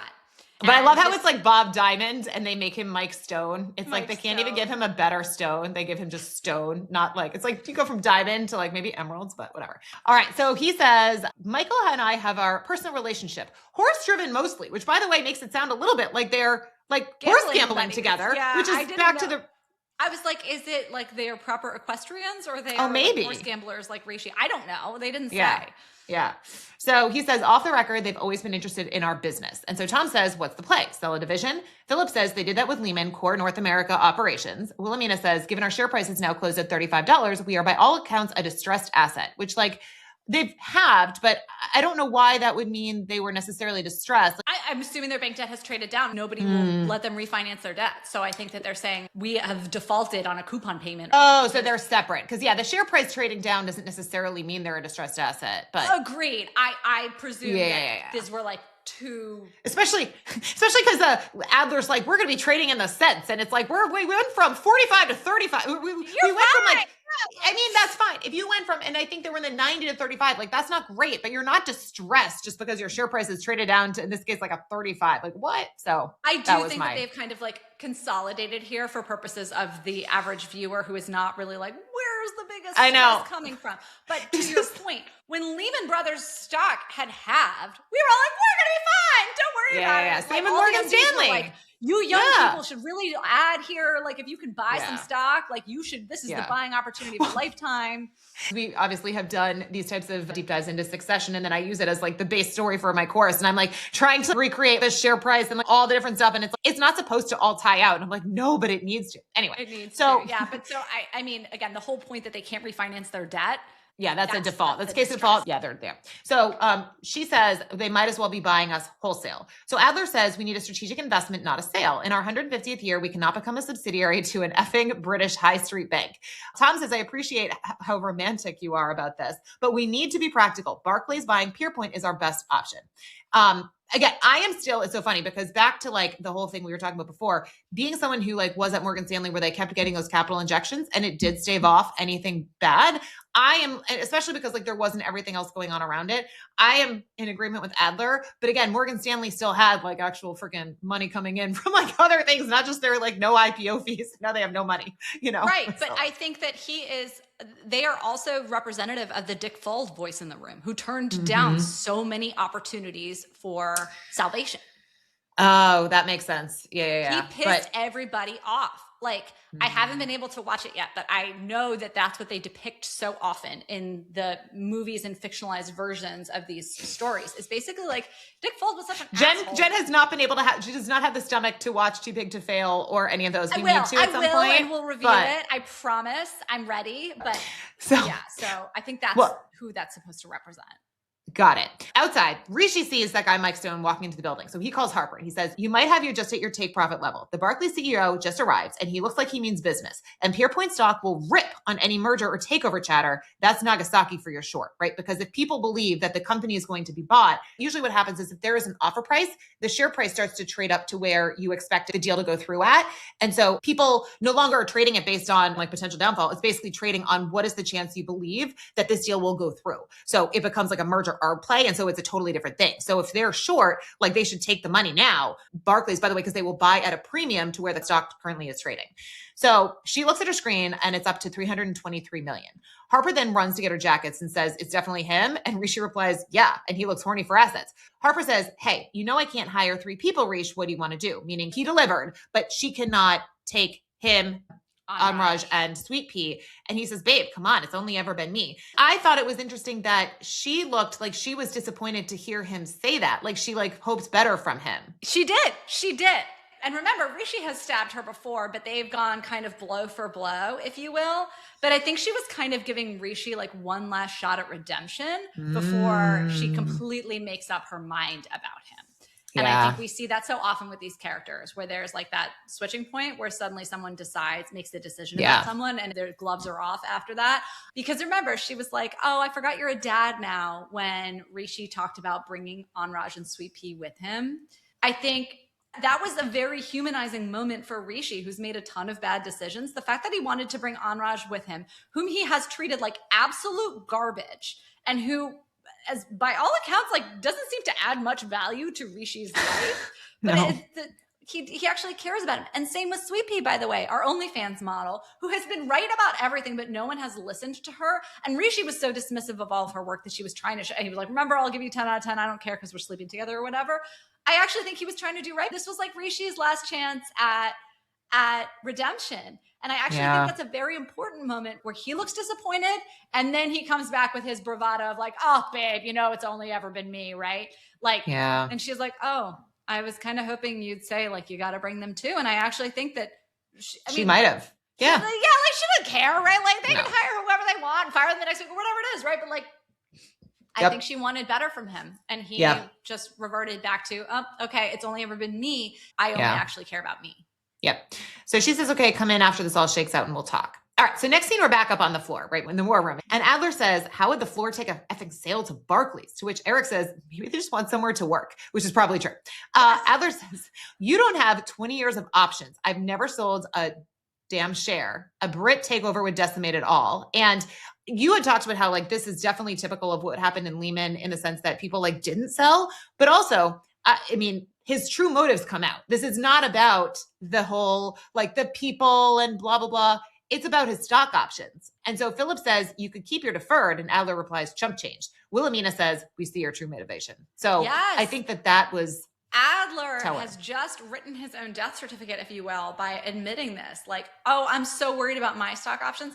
Now, I presume that the standard is with a stock option that if you have the right to buy a stock that no longer exists or has a change of control, all of a sudden that renders your stock option null and void. No. So I think it's important just to understand like what those stock options are. And I teach this actually when I do any of our valuation stuff. There's different categories in the sense that you have all options that are outstanding and then exercisable, in the money and out of the money. So option is the right to buy shares of the company stock for some price over some time periods. You are Joe Schmo or Kristen working at Morgan Stanley, and I'm given a stock option. If I leave the next day, I don't get to exercise that option. Right. I have to wait some time period. That's called vesting. So there's the difference between all the options that are outstanding and then how many are actually exercisable. The options that have vested are exercisable. The thing though is that typically in a change of control, you tend to, at least especially from a modeling standpoint, assume that all the options that are outstanding, even if that time period hasn't been met, will become exercisable. Now, it really does depend on the specific situation because you can have a cash deal or a stock deal, meaning would they be paid in Mitsubishi shares? Are they getting Barclays. Oh, in this case, sorry, it was Barclays. But yeah, so are they getting acquired and getting stock in exchange for their Pierpoint stock? In which case, you may not actually have to exercise. It might just be that all of a sudden now, instead of being able to exercise into Pierpoint shares, you were able to exercise into Barclays shares. And there's like this exchange ratio that gets applied. And so it's sort of transferable. Now, if it's a cash deal, typically you would be able to exercise at whatever the strike price is. And then the question becomes, is your option in the money or out of the money? And so this is where, I mean, it's possible that he has all these stock options that were just struck at a strike price that was so high that the share price is trading below that. So yes, it would expire out of the money. But typically, I mean, he's been there for 25, 30 years, and usually company share prices do tend to go up. And by the way, a lot of those options that he had would have converted into equity because it was vested 5 years ago, even if he didn't sell out of the stock. Right. So he would have shares of Pierpoint. Then he might have some options that have strike prices that were done in, say, the last 5 years. But the odds, I mean, I would assume that some would be in the money, but again, like if it's a stock deal, then it should be convertible. So that's why this doesn't necessarily make sense in the sense that your options do not just become null and void. It just is a question of the structure of the deal. Are they going to be convertible into Barclays shares, which maybe he doesn't want, and he thinks that it's not as valuable of a stock, but it would not just render the options null and void. If anything, it might trigger the ability to exercise early, potentially. Got it. I think Barclays stock is trading at the same place where I got struck in like 2000. Yeah. 10. Yeah. Cool. Anyway, Adler now talking to Wilhelmina because he is so salty against her, which again, I actually think he should be. She was responsible for this bullshit. But he says, and what's your motivation? Brokering a deal that obliterates us as long as you're central enough to keep your seat at the table? You know what? I think I finally made up my mind about you. And they start going after each other when then the Barclays CEO walks in. Wilhelmina gets up and she greets him. And Adler looks at Eric, who just kind of looks confused. And we don't hear what they say yet. But next scene, we're back with Robert and Yaz, and he like brings her out a battered sausage, and they kind of just joke about it because he's being so cute. And so he says, cute and like friendly and fatherly, and just like loving. And he says, "How perfect is this?" And Yaz starts to make sexual jokes, and Robert is just like, "What are you doing? You don't have to make everything a game. Like basically, we're beyond that." And she says she's sorry. She sits down together, and this is actually very important. So Robert stands next to her, and she says, "I don't know. I'm good at making people feel like I love them. But I don't know that I ever have. Have you?" And he then jokes and talks about some girl at school that he was obsessed with. But like clearly he loves Yes. Yeah, I mean, he says yes, looks at her, pauses, and then says, "Oh yeah, some girl that he allegedly loved." But That look and the yes in and of itself tells us everything we need to know. Yep. And so she says, it's just my first instinct. Whenever I feel something like love or care, I just want to make it ugly, turn it into something else, sex, anything else. Robert says, I don't know what to say. All I know is that for the first time in a long time, I've got that feeling in my stomach. I couldn't work out what it was, but I know now that it's anticipation. It's excitement for the future. And then they kiss and it's cute. They like go back into their hotel, but they go into their separate rooms. And Robert walks into his room first trying to be like, this is not about sex. This is about the fact that like, I kissed you. Like, this is I care about you. We're not making into something ugly. Mm-hmm. And so I feel like it's this moment where Yaz can see what her life could be like if she chose this person. The Prince and the Pauper, because she's looking at this new version of her life that she could have with like scrappy guy who's eating fried food on a pier. This is something she never would have deigned to do in her old life, who's going to be working at a startup as a hustler, trying to make things work with some psilocybin thing, talk about hope and a prayer, and living in these crappy hotels. And she's like, could I be happy? And Robert is so happy with this possible direction, both for his business life and for his potential romantic life with Yasmin, that I think he's like, if things keep going like this, I'm excited. I could actually finally for the first time see a future between the two of us. Yep. Okay. So next scene, we are with Harper and Petra, and Harper is telling Petra that their short is about to turn. Petra asks, how do you know? And actually, before we get into this, I have to say, between this episode and the next episode, I almost feel like they messed up somehow in like talking about this short. I don't know if you got that same thing. I was so confused because like what they say there. Anyway, I want to go through some of the inconsistencies that like I was so confused by, because it's like, wait a second. We texted about this, that I was like, wait, how did they not make a killing on this trade, basically? Exactly. Yeah. So again, next scene, Harper's with Petra saying, our short is about to turn. Petra asks, how do you know? And Harper says, look, I think we're diametrically opposed when it comes to the relationship between information and how it is traded upon. I think everything and everyone is moving in a big sledge of gray. Petra says, don't over-intellectualize. What have you done? Harper says, I have it on good authority that the CEO of Barclays has gone into Pierpoint. We need to take profit before they buy it and the stock rallies. Petra says, no, I don't think we should do that. Harper asks why, and Petra says, think about the risk reward. I mean, what is the % chance that you ascribe to him being here? Harper's like, 100%? It's too big of a coincidence. Petra says they're throwing a party for financial luminaries. But even if it's true, the stock gets a bump in the headline. I mean, what about the due diligence, the regulator, the government? Balance that against what we stand to gain if we hold the line. If Pierpoint trades to zero, where's your stomach? Because they still have, if they're at 30, No, and by the way, that's exactly what happened. So I talked about that moment on September 11th where Barclays started to very seriously look at buying Lehman. They got close, but the UK regulator wouldn't allow it. And also, if you think about this, the UK, by the way, was part of the EU at the time. Not exactly a governing body known for expediency, right? I mean, they have 400 pages on the law of like how to trade cabbages. So the idea that something could get pushed through, this is very much based in historically accurate things where like the Barclays' initial attempt to consider purchasing Lehman was shut down by the regulators over the weekend. Yep. So Harper says, I don't know what it looks like to the regulator if we're always on the right side of this trade at always the right time, which by the way, she's trying to say be on the right side of it. So that's why I was like, wait a second, aren't you advocating to do that? So that was confusing. Correct. So Petra's the one who should have said that line.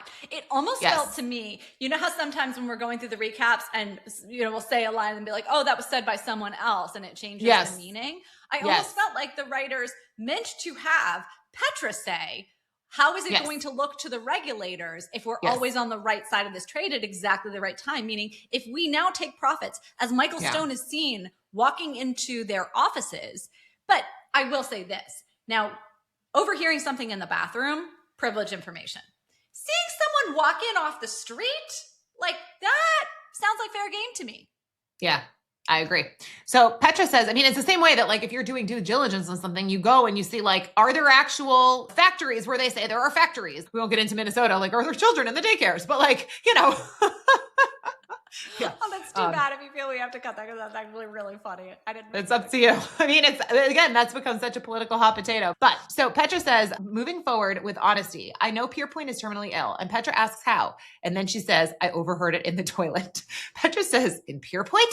Jesus Christ, that's a completely different beast. Trading on anything you hear in there is privileged information. They know we were in there. There's cameras, there's records. And Harper is now like, okay, but like, how is an SEC FCA investigation going to put anything together based on that? It would be speculative at best. We took a meeting and placed a short. Lock us up, throw the key. Now she's acting a little bit like a toddler, where she's like, she knows she did something wrong. And she's like, Petra's frazzled. I will say again, back to our point from last episode about David Einhorn and his meeting with Aaron Callan. You take a meeting with the CFO and you place a big short. They went into a meeting with Pierpoint and they decided to place a big short. I actually think that meeting is what helps them. It's like to jump from it, be like, I heard this meeting and they seem like they have just like an absolute mess on their hands, and it made us draw this logical conclusion. That to me is a very reasonable paper trail to draw. To be like, no, we saw you walk into a bathroom and you must have then heard other information. So I actually think Harper's right. I think it's very hard to pin this on wrongdoing if they were to try to like connect those dots. Yeah. Well, again, I don't think that they're going to have freaking cameras in the freaking bathrooms recording what people are saying on the toilet. I mean, talk about a freaking invasion of privacy. Having cameras in the women's bathroom? I would hope there's no cameras. Story. Yeah, seriously. So Petra is frazzled saying, you backed us into a major corner, and Harper says, I've said my piece. So the funny thing too is that like Harper didn't even come to her and say, I want to do Pierpoint because I heard this in the toilet. It was like, I want to investigate these different banks. And she didn't even want to buy Pierpoint or short Pierpoint. She wanted to do all the other banks because she wanted to save Harper. So really, they found out this information. Again, yes, she heard this, but like that, well, it might've been privileged. Like she didn't even want to like go after Pierpoint. She wanted to go after the other guys. So like, it was literally Petra who did that. So in that case, like it kind of was okay. I don't know. Listen, gray. Harper, it is all gray. I mean, again, not someone who trades equities. So like, this is much more gray to me than like the Jesse Bloom thing was. And the Jesse Bloom I thought was great too. Like all of these, exactly. Like, yeah. I mean, Harper led Petra to water. I think Petra looking so shell-shocked here, the reason she looks so horrified is she has become effectively the useful idiot within their firm for Harper's machinations. But Harper led her to water and she drank it. And Harper like reluctantly led her to water. It was so I know they have done something wrong here, but I actually don't feel like they've done something wrong here, which is very complex. I mean, I think because there's double standards with some of this stuff, back to current events, someone took out a Kalshi bet for $30,000 that Maduro was going to get replaced within 24 hours of him getting taken out and made over, I think it was like $500,000. And it's like, inside information much? Just coincidence? And that isn't even traceable. How do you even regulate that? I mean, I've never used Kalshi or any of these betting things. Yeah. For two people who talk about investing, we are like the most risk-averse people in the world. Okay. All right. Next thing, we're back at the Pierpoint board meeting. And someone says, people damn Lehman because of poor risk management in one area, housing derivatives. And then we find out this is Michael Stone guy. But we benefited hugely from acquiring the bond trading and EM business, emerging, which stands for emerging markets. I'm sure a Pierpoint suite will be similarly exciting synergistically for us. Tom says we can give the market the signal that this is happening and allay the share price, stave off any more panic, and give us some breathing room. Adler then is, because he doesn't want this, he wants to be the one who's like the white horse and brokers the deal. So he starts to prod and he's like, can I ask, would BB Barclays Pierpoint or Pierpoint Barclays? Wilhelmina says, we care about the cosmetics. And Adler replies, you should care about the weight of my name. Tom, again, they also kind of like, no, he says, as someone who's been here longer than a fortnight, you should care about the weight of our name. Yes. Okay. Sorry. And so that is in reference to Tom, who just got there. So he says, if you're addressing me. While they're having this conversation, Adler's like this. He's not even looking at Tom, who's behind him at the head of the table. So there's this body language thing that's happening that's totally subversive. Mm-hmm. Yeah. So Tom says, if you're addressing me, could you look me in the face, please? Do we care about saving the name or saving the jobs of the people who work for us? Adler says, maybe you can tell us, or maybe our potential suitor is best to answer that question. The Barclays CEO then says, you guys are trading off of a 150-year reputation, which we respect, of course, but practically we are interested in your infrastructure. Time is as of the essence. I'm going to make a few phone calls. That is, if you're still interested. And Tom smiles and he says, please. Now, as the Barclays CEO leaves, Tom says to Adler, tell me, how was that not inappropriate? To which Adler replies, what is inappropriate about not drilling down on what this guy means by our infrastructure? Is that our tech, our terminals? Is it the building that we own in Midtown? Which, back to the Lehman point, Tom says, I'm sure that will be shaken out. Adler says, what we need is a capital injection. So we're not backed into a corner, into a deal, not on our terms. Wilhelmina says, it's a Band-Aid. A Band-Aid is not a solution. Adler says, Mitsubishi will tide us over. They want us to be us with no stipulations. Wilhelmina says, there's no such thing as free money. Let's pause here. I was so on the side of Adler. Let's talk about what happened to Morgan Stanley. In late 2007, this whole financial crisis, like shit was going down. I remember when I was in training, because I started in 2007 on the CDO Structuring desk, which was literally the product that was at the heart of the entire financial crisis. The head of our training program, he was the head of institutional sales on the Morgan Stanley trading floor. And he was the head of... Was it Steve D'Antonio? No, maybe he was just head of securitized product sales. It could have been he was head of SPG sales. I know exactly who you're talking about. Because he's the one who gave me my offer. I know exactly he was Morgan Stanley. Talking about. Yeah, and he was a Brown alum. But so he was the head of our program, and clearly shit was starting to go bad. And he just was like, this no bullshit. And we would have people from like the other offices, like, because they would have all these different new hires from like London and Hong Kong and Australia all come to New York to do a training program. And they were kind of like, I don't want to sit in some class all day. I don't care. I'm going to roll in whenever I want. And they would often be late. And he was just like, you guys are so freaking lucky. You have no idea to have this job, blah, blah, blah. And he started to get pissed. I remember he had a thing where it's like, if anyone was late to training, he would make us come in an hour earlier. And there was a point where we were coming in at like 6:30 a.m. He's like, I'm in at 6:30 a.m. anyway. This is no big deal to me. Like, whatever. That's a normal day for him. But for like training, where you're still in this college mindset where, I mean, God, if you have a 9 a.m. class, you're crazy. That's the point. It's like shit was starting to feel like, okay, there's clouds on the horizon. Then we get on the desk, and I remember I'm in like CDO structuring, and there would be a round of layoffs, and you'd have HR come through. They would start to like get people. They would all start to leave. My group, by the way, so this is just the CDO structuring group, went from 40 down to 3. The securitized product group thinned out significantly. But when I started in 2007, shit was starting to go bad. So end of 2007, this is when we had like that rogue trader. And also there was about to be a lot of losses. So this is when they basically got a massive capital injection, $5 billion from CIC, again, Sovereign Wealth Fund in China.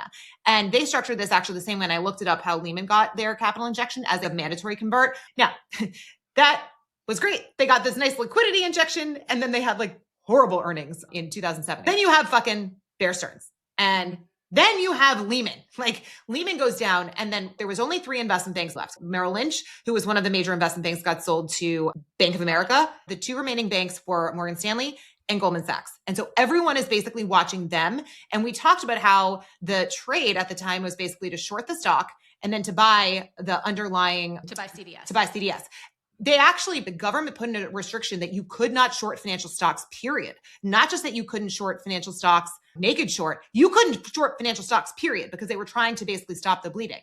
And this is funny because again, like there was all these converts and stuff, and like all the people who are convertible investors, they short the stock in order to protect themselves because what they basically want to buy is the volatility. So this is why you start to see a lot of these like convertible ARB hedge funds blow up during that time. But regardless, so that's when you had Morgan Stanley start to negotiate with Mitsubishi for this $9 billion. And it was actually convertible preferred, which is the same structure that was done with TARP funding. Financing was preferred. And then, like I said, those warrants, similar to how Warren Buffett invested as well.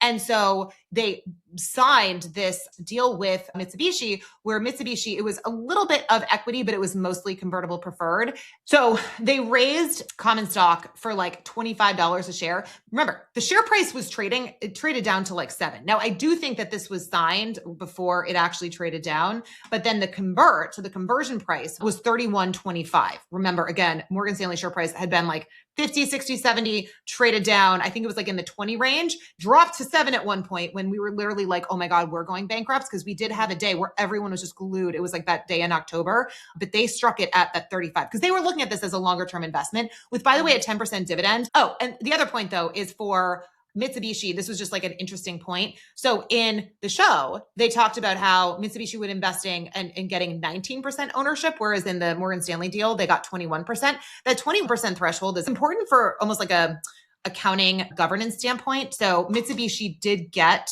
a board seat, but there was just, again, so many similarities to the fact that they also chose Mitsubishi. Like they chose the actual bank that did the freaking deal that saved Morgan Stanley. And I think that that's why, again, as someone who had worked at Morgan Stanley at the time, I was watching this just like, listen to fucking Adler. He's right. Get your freaking capital injection. Because by the way, Morgan Stanley got a $5 billion injection and then they went back and they got another freaking injection from somebody else.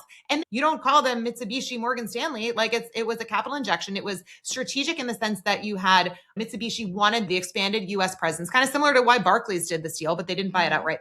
So anyway, that's why, again, for me watching this, I am on this side of Adler being like, do the fucking deal. Do the Mitsubishi deal. That's so much smarter. And I feel like for you watching, you're like, oh my God, no, sell, like get out, like get the save. Oh, no. No, not at all. Oh, never mind. Okay. Them talking about, so the Barclays acquisition of Lehman was not good for Lehman people. Like it happened after we went bankrupt. So we can go through what ultimately ended up happening if you want. We can talk about it later. But when they're sitting here talking about they want our infrastructure, what the hell does that mean? And when Stone talks about the fact that buying the bond and emerging markets business was great. So remember, I sat on the fixed income trading floor. I sat on interest rates. The one thing that Barclays was good at, when they bought us, it was a bloodbath in fixed income sales and trading. If you were a Lehman person sitting in my seat, which is effectively Eric, Yasmin, all these people, they talk about them now in equities and they keep distancing themselves from ECM. Yeah. But like, if they were at ECM, by the way, they were actually probably fine because Barclays wasn't good at ECM. But the seat I was in was the people who were looking at this saying, yes, take the money from Mitsubishi. Because by the way, also the knock-on effect of the Mitsubishi investment from Morgan Stanley, when I ultimately went to work at Morgan Stanley 2 years later, right? The reason we had such a powerhouse of a vol desk was because we saw all the Japanese exotics. We saw all the Japanese callable issuance that was being done, and all of the options that came off the back of that then went through the exotics desk at Morgan Stanley in fixed income, and that desk was printing money. So like the Mitsubishi partnership had multiple knock-on effects beyond just a capital injection in terms of the long-term profitability of the bank. So like it was a home run all around. And I mean, Barclays, it was a great bank and I loved my time working there, but I watched basically everyone around me, much more talented and capable people, by the way, get shot effectively. And then I ended up there like alone, being like, what am I doing? And you moved like 2 years later. So like, And then I left 2 years later. I mean, it was not, of the three firms I worked for, it was simply not my favorite, but like Lehman was always my favorite. I think there's like something about, and you hear this romanticization from Adler and Eric. Some of it I do think is genuine, and much of that was felt by the people at Lehman at the time. Like this is this storied institution, and that's where they went wrong. They were too precious about it, rather than just being like, dude, any port in a storm, which is 100% why I'm watching. I think the Mitsubishi thing was great. Why would you ever? It's never great to be bought by someone. Like, no, that's true. Well, the funny thing I should who add, loves being acquired. Yeah. Well, I was going to add, I should have noted this. The reason that I'm like so into just this stupid like converts shit is I was literally sitting on the converts desk. The MD next to me was working on the Mitsubishi deal, but it was like NTK, like nobody knew except for him. And then actually it was Arnaud, who is now the global head of equity capital markets. He was like the associate at the time and I loved him. He's this like wonderful associate and they were working on it. It was all super like hush hush, but this guy next to me, he had Sirkan, he had a freaking heart monitor because he was so stressed out about the whole thing. And then him and Arnaud were also working to advise the US Treasury on the TARP financing and the converts and the warrants and all the shit, because it was literally that structure. So that's why I was saying for me, like sitting in that seat was kind of so, and again, it was awful and it was like not great. Like people were fired, like banks went down, people lost their job. But like it was for me so cool because watching this product that like nobody gives a shit ever. And it literally is the thing that was like used to stop the madness. The guy sitting next to me is the one who's like working on the deal that's making this investment go through, that like is structuring it and pricing it and talking about it and in the negotiations. And so anyway, that was why for me, like, again, I think everyone remembers when like you're going through something crazy and you're working at the firm that's Jen again, was literally at Lehman Brothers when it went under. And especially for us, it was, I mean, in my case, the year after I started fucking working. And it was literally months after my brother started. My brother sat on the trading floor with me across from me. And I remember I could like look up and be like, hi, but it was like, we all started and this crazy thing happened. And it's like, at the time you realize it's crazy, but like also even now it's like, no, the global financial crisis was a big fucking deal. And so to start your career, and I say this all the time, that it's like, this is why I think I am, and both of us are, so risk averse. I do think that probably does play a part, but I think when you start and you see people whose money was tied up in like these stocks and it all fucking traded to zero and people's massive amounts of wealth got wiped out, you're like, holy shit, I'm not putting my money into equities. Like that's how I've been. I was always so conservative because I'm like, I just saw what happened. And the irony is like, you get wealthy usually by like taking some risk and like actually assuming that usually, I mean, more often than not, things will work out. If things don't work out, it does seem like the freaking government does step in. But like, again, I feel like you and I maybe learned some of the wrong lessons, but yeah. Yeah. So the next scene that we get after Wilhelmina says there's no such thing as free money, Stone comes back in the room and says, we will thrash out a palatable acquisition multiple for all parties, but I guess now we can shake hands. That's pending dotting the I's and crossing the T's for the regulator, and we'll pen an announcement to cushion the share price. I had a question for you.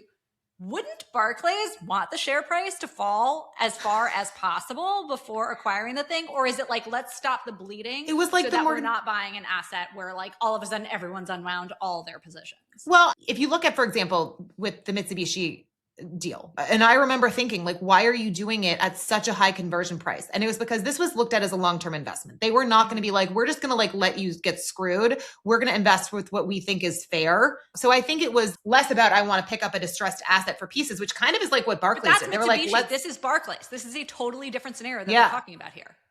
Yeah, but I still think you want some of that goodwill. They could do what Barclays did to you guys and be like, we're going to let you fail and we're going to pick up what we want for pieces after the fact. Like that, yeah, they could do that. I don't think Barclays was like, oh, goody. I know that's not what they meant to. I know that wasn't why they did it.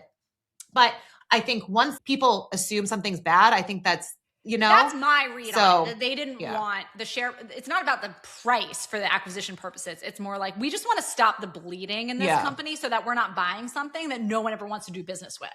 Yeah. Eric looks a bit stunned, and Adler also looks confused and says, this is what death feels like, 150 years to build it, which does feel interesting that he's talking about death of his like firm, and we know he's like about to die himself. Eric replies, 2-minute phone call to bring it all down. So Wilhelmina then comes over to Eric after people have kind of left, confiding in Eric, saying, Bill can't behave like that when the rest of the Barclays management comes in. Eric replies, he has our best interest at heart. She says, has he promised you the world if he comes out on top? And Eric says, he has a habit of doing that. And she asks, why is he turning this into a political zero-sum game? These factions are child play. If we play this right and quell the infighting, everyone in this room will be safe. Eric asks, do I count as in the room? She replies, get in Bill's ear. That's how you count. Bring him to heel. Convince him not to embarrass us in front of these people who are offering us a lifeline. You don't buy that BS about the workforce, do you? Eric looks at her kind of like, kind of. And she says, the guy usually pops a chub for reducing headcount. He's weaponizing them. He's self-interested. He just wants to play Christ with the Mitsubishi plan. We both know it's not going to work. And as far as he's concerned, you're a useful idiot. I do think that he might have like motivations that are pure and blah, blah, blah. I still think that the freaking Mitsubishi plan was the best freaking plan. And she's shitting on it because she wants to be the one that brokers the Barclays deal. Of course. They are all just jockeying for power, right? She and Tom are very aligned with this Barclays plan. And they know that if this goes through, they are going to be in great political positioning. And Bill and anyone who supported him are going to be sidelined. So she's trying to basically use Eric as, even though she calls Bill the useful idiot, she's trying to use Eric as the useful idiot to then be in Bill's ear to poison this deal to benefit her. Wilhelmina does not, she ain't here to play. She is going to do whatever it is. She is very she's Cersei Lannister, right? Like she will do whatever serves her. Yeah. So I think it's just really interesting that all of a sudden now Eric is being positioned as the useful idiot in the episode after it was Yasmin in the last one. But the question is Eric really being manipulated by Adler, or does he truly believe that he can do what's best for the workforce by enacting Adler's plan? Or is this all part of some scheme where Eric is double dealing and blah, blah, blah? So I think it's really interesting that they've set up these stakes where Eric looks like he has no agency and is a pawn with all of these higher ups pulling the strings, where he's like, do I even count as in the room? He wouldn't be in the room if it weren't for Bill. And so here he is now. And all of a sudden, everything seems to hinge upon him. Yep. So anyway, she walks away and then we're in the next scene. So now we're with Yaz, who was looking at the list of women, because obviously Max in the center, that screenshot. And the one person that she sees who we recognize is Teresa, the woman who is like the mom of her now, I guess, half sister. And Yaz in the tub. Her former nanny. Yeah. And Yaz in the tub, and she realizes that the mushrooms are there, and she basically just takes all of them. And so we're like, well, this isn't going to end well. Now, from here, we then are in the next scene with Petra, who is calling Otto. By the way, Otto is here polishing one of his 50 antique cars. By the way, it's 4 a.m. What is he doing in his garage, polishing his cars at 4 a.m? Seriously? Yeah, that's a good point. I didn't think of that. But maybe he's in New York. But then... No, he's definitely not in New York. Yeah, you're right. So she says, I feel terrible about going behind her back, but I need my working relationships to be predicated on trust. And on that basis, I think it's becoming untenable with Harper. Otto says, you're one of my best performing projects. What happened? Petra says she's being reckless with their AUM. Otto asks, reckless how? And Petra says, legally. He asks, you mean she's being reckless with my money? That is simply something I cannot countenance. So Petra's kind of stabbing Harper a little bit in the back right now, but whatever. 100%. But like, it's defensible that she's doing this because she doesn't want to go to jail. It's not worth it.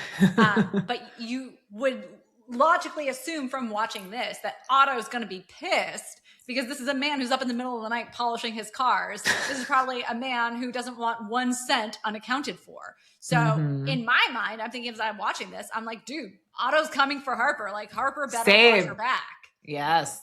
So the next thing, we're back at Pierpoint, and Adler is yelling at Wilhelmina, saying he's sick of talking around the fact that Wilhelmina is purely to blame for Pierpoint's insolvency. She says it was agreed upon by a committee, and he says it's only a committee after it failed. Mike Stone, then the CEO of Barclays, comes back and he says he has bad news. We need significantly more time to get in line with the regulator. And Tom says, we don't have any more time. Talk straight. What's going on? Mike says, between us, I just got off the phone with the chancellor. He understands the gravity of the situation, but can't be seen to be ratifying an effective bailout of another bank. He's on thin ice as it is, and he's got this bloody caucus of populist Tory bench backers making his life hell. So yeah, sorry I can't be of more help. I also wonder if part of this is Otto being like, I have a short against this. Let this fucking bank fail. You know, I assume you took the same thing. Tom says, because of the next scene, I didn't necessarily take it just from this. Yeah, same. Tom says, so we're at the mercy of someone else's ambition. And Mike replies, aren't we always? Best of luck. Which I actually liked that comment. Beautiful. Like, aren't we always? Scene. Like, everyone is always. Yeah. Applause. Yay. And Tom just screams, fuck. Adler winks at Eric while Tom's having his crash out. That's a good catch there.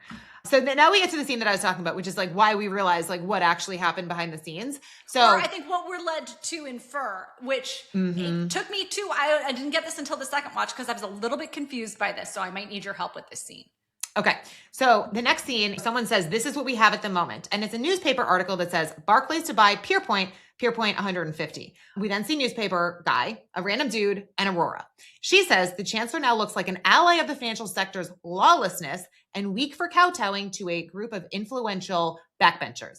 Newspaper guy says, led by his successor. Aurora says, are we ready for that move? Because remember, she wants to now become like in as prime minister. Newspaper guy says maybe after the election, which actually has me wondering if he's like almost using her as the useful idiot, that he may never actually try to back her as chancellor, but she was the useful idiot in the prior episode. I don't know. It's quite possible. We don't know yet. We have to see what happens. But then his next line is, but these headlines won't hurt your chances. Yes. I thought it was like, here's how we're prepping. He then shows her a revised article that reads, Adetunle breaks the bank. He then hands this like almost like an iPad to some guy and says, thanks for staying late. Let's have this up before the country wakes up. Basically like, now go run this. And random guy gets up and Aurora smiles.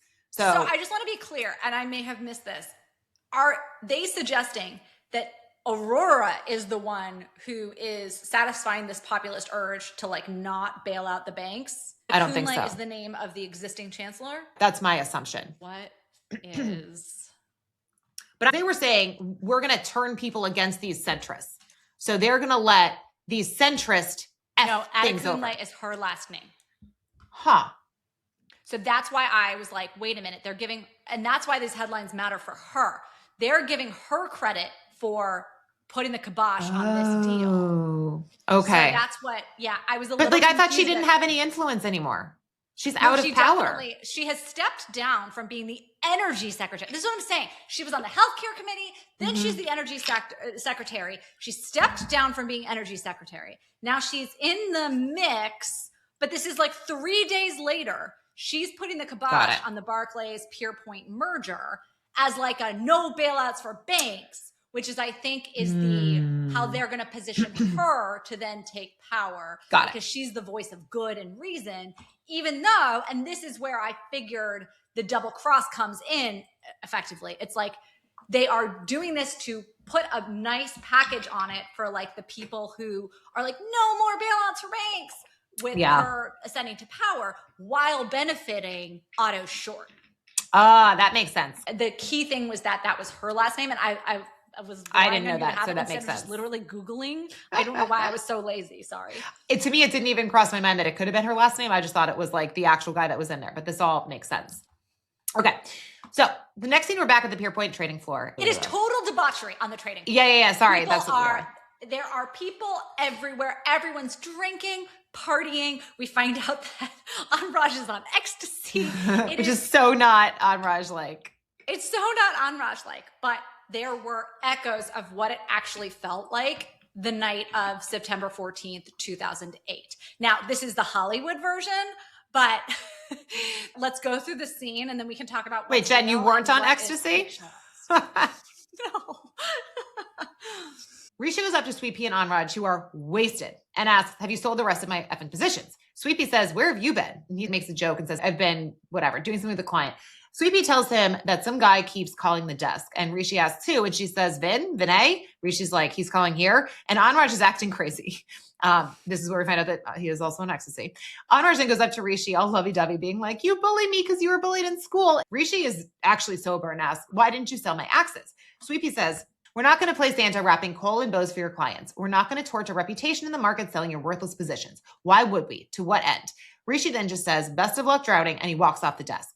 There's a lot in here. When Anraj is wasted and kind of gives Rishi this bear hug and gives him this line that sounds like it came from his therapist. Like, you bully me because you were bullied at school, right?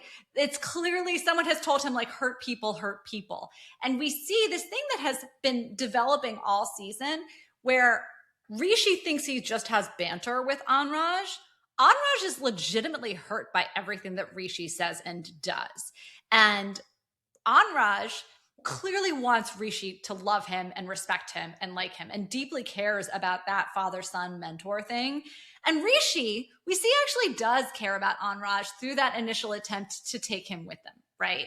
But it all is falling apart here. And this looming menace of Vinay calling the desk, this like escalating, the bell is tolling, just like the bell is tolling for Pierpoint. The bell seems to be tolling for Rishi. The bell is tolling, like time is up kind of for everyone here.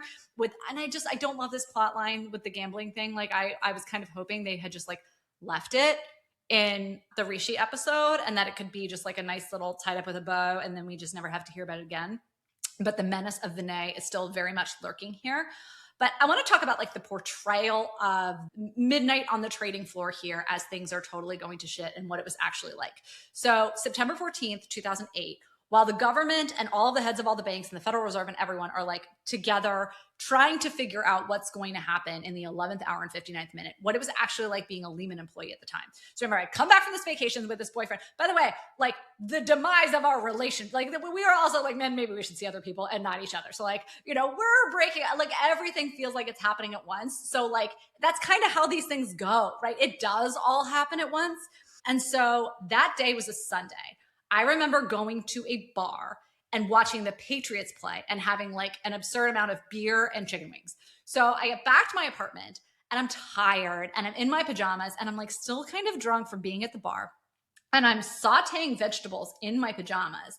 And my dad calls me and he's like, you need to get to the office immediately. And it's 10 p.m. on a Sunday night. And I was like, what are you talking about? He's like, they're going to lock the doors. And at the time, as a newly promoted associate, my entire net worth was tied up in like 3 pairs of Jimmy Choo's and Manolo Blahniks I had under my desk. So I was like, shit. And I was like, no one will be there, right? Because I hadn't turned on the news. And so in my pajamas, I run over because I lived in Times Square. We both lived right around the corner from both Lehman and Morgan Stanley. 50th and 8th, baby. Exactly. And so I ran over to the Lehman office still in my pajamas. I go inside. And the floor is packed. It doesn't look like this, where there's like people having sex in a glass-walled conference room, but everyone is hugging and crying. And you would have people who had these like very fancy bottles of wine or whiskey or whatever under their desk that they had saved for like a special occasion or as a client gift or something like that. And so they were breaking all that open, all that liquor. So everyone is wasted. Everyone's crying. That is like totally accurate in terms of the representation. And this is where it comes back to the trash bag thing. So everyone had brought in those, I don't know where they got the memo to like go to Home Depot and get those banker boxes to clear out their desks. I didn't get that memo and I'm wasted in my pajamas. So this is back to the janitors. They had just changed the trash bags. So I took a fresh trash bag out of my trash can and started putting all of my belongings into that trash bag. And at that point, now it's midnight, 1 a.m, whatever. And they're like, dude, like, we don't know what's going to happen tomorrow, but like, at that point, CNBC and everyone is like, Lehman is going down. And so I took my trash bag, slung it over my shoulder like an orphan, little Disney orphan, and walked out the front doors. And my, again, then boyfriend, soon to be ex-boyfriend at the time, like called me and he was like, dude, the cameras caught you like walking out of Barclays. They were like sad, bedraggled Lehman employee, like clutching her earthly belongings in a trash bag or whatever. We still need to find that video, by the way. But so, yes. And we all went over to the head of mortgage trading's apartment, which was like walking distance, partied there until 4 or 5 in the morning. And then it was like, we got this email being like, show up at your desks in the morning. It is business as usual unless you are told otherwise. So I went home, showered, I think, put on a black dress, still dry. I've been drinking now for like 24 hours. Like I was like, I gotta look fancy, right? I got really dressed up to go back to work the morning of September 15th. And it was like, Lehman declares bankruptcy. And you've been on these trading floors, these scenes where Eric is on the trading floor or to anyone who's ever worked on a trading floor, these scenes where they're there at night and it's deadly quiet are so eerie, because if you've ever worked on one of these trading floors, especially back in the day when much more like voice inquiries used to happen versus now a lot more is executed electronically, it was a very loud place all the time. There was always something happening, phones ringing, people typing, people yelling, whatever. And it was dead silent, even though everyone was at their desks. So it was this funereal atmosphere. So the partying is 100% true. That 100% happened. That's not fiction. The sex in the office rooms, like that, at least that wasn't me. Like, so that didn't happen. And then we came back to work on the 16th, although a lot fewer people came back to work on the 16th and on the 17th. But what happened is we were still kind of like pretending that we had jobs because we'd received this email being like, show up to work unless otherwise instructed to, because we didn't know what was going to happen. And so at this point, Bank of America buys Merrill Lynch. Everyone else gets all these deals done. We've gone under, it's like a morgue. Everyone's updating their resumes. A lot of my coworkers already are going out and doing interviews. And so a lot of the seats are empty.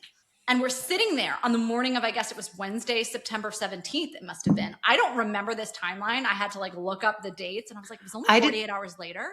Because I remember Morgan Stanley going down like days after Lehman. So I was like, Lehman collapsed in October. And it's like, no. And I'm like, whoa, what happened to those 2 weeks? September 15th. Yeah, exactly. But in my head, it's all the same day. Like I swear to God, I remember walking home from my parents visiting us in New York City. Again, me and my brother are both working at Morgan Stanley. I live near the office. He like lives down in Tribeca, but like looking at the newspaper where it says like Lehman goes under and you're just like, holy shit. Although maybe it was like Merrill gets bought by Bank of America. I don't remember. I just remember that it was like same day. That both happened September 15th. Yeah. So I don't know what happened to the 2 weeks. Cause like in my head, that was in October. Well, I actually think you might be thinking of another instance that did happen in October and November that we can talk about that a lot of people forget about. So I'm there, I'm sitting there like polishing up my resume, and my boss, like all these people, like, we're going to go to Citi, we're going to go to Nomura, like, we'll take you with, all these factions start developing, right? Of like, who's going to go where? Don't worry, I got you. But like, everyone's also kind of looking out for themselves, which I think is really interesting how they kind of depicted this. And all of a sudden, the equity guys were at the other end of the floor. And I see this like huge commotion going on. Like, and of course, I'm the most junior person in the row at the time. And they're like, Jen, go find out what's going on. So I exit the row and start walking, again, it's like a football field, right? So like these guys are so far away, we can't even hear what they're doing. And so I start walking down the row. And as I get to where the double doors, we talked about those glass doors with like the push to exit and the fob. As I get to the glass doors, they burst open. And all of a sudden, these men in suits start walking in. And I was like, who the fuck is this? And they start walking at me. And I was like, ah! I turned around. I'm 22 years old. I turned around and start like walking briskly back to my desk, and they follow me. And I was like, what the frick is going on? Like, who are these people? What have I done? And I go back to my desk, and these men come down the row, and I didn't recognize any of them at the time. And they went to the hoot next to mine, which belonged to Ann Villasuso at the time, who's now at Boa Portfolio here in Charlotte. But anyways, and she was out interviewing for another job at the time, I think. And they turn on the hoot, and the guy goes, this is Bob Diamond. So it was the CEO of Barclays. And he goes, we just bought Lehman Brothers. And the men in suits behind him, one of them turns to me, and I don't exactly know who it was, but again, this was like the C-suite of Barclays. And he turns to me and he goes, you guys don't stand a fucking chance. Because I was part of fixed income sales and trading. And I didn't get the joke at the time that like this meant that they didn't want us. You know what I'm saying? Right. Like we were the people to go. So the next 30 days were effectively, or the next 2 weeks really, were everybody having to interview for their own job at the firm. Yeah. And it was like, I remember I was like, they're not going to take me. I'm the world's shittiest associate. Like, this isn't going to happen. So I went and interviewed at Goldman Sachs, and I was on the Goldman Sachs trading floor the day that they announced that Warren Buffett made the big investment in Goldman Sachs. And I went and interviewed at Deutsche Bank, and I was on Deutsche Bank the day that the S&P hit 666. I remember looking up at the TV screen, and they were like ringing the bells like this just happened. And so I was interviewing for jobs all over. I filled out an application to the Culinary Institute of America. I was like, maybe I'll become a chef. Like, I can't cook for shit. I don't know what I was thinking, but I was like, I'll go discover myself. All my friends are getting blown out of various hedge funds, various firms. They're all putting together their business school applications. And I was going through a breakup with this guy who I had been dating at Lehman. And I was just like coming to work every morning, like in tears, like doing all these interviews. And so I didn't get called in to interview with Barclays until the very last day of interviews. And I was the last interview with Kashmir, who was the head of sales at the time. And it was 3 p.m. on a Friday. And he was like, let's make this quick. I got to go like meet my wife in the Hamptons. And I was like, clearly I'm not getting this job because the guy who went in ahead of me was another guy my year in rate sales. And he was like the treasury bond basis guru.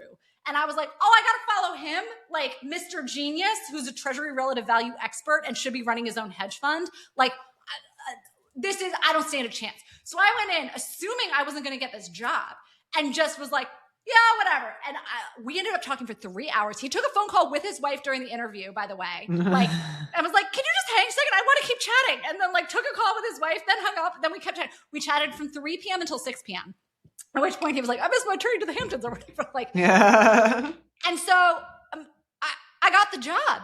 And my then boss goes, what on earth did you say in that interview? And I was like, I have no idea. And virtually no one else from my row ended up coming to Barclays at the beginning. It was like either they just got fired or they took offers elsewhere and it was like a mutual whatever. But when I showed up at Barclays, it was maybe 10-1 Barclays people to Lehman people. And it was really, really hard at the beginning.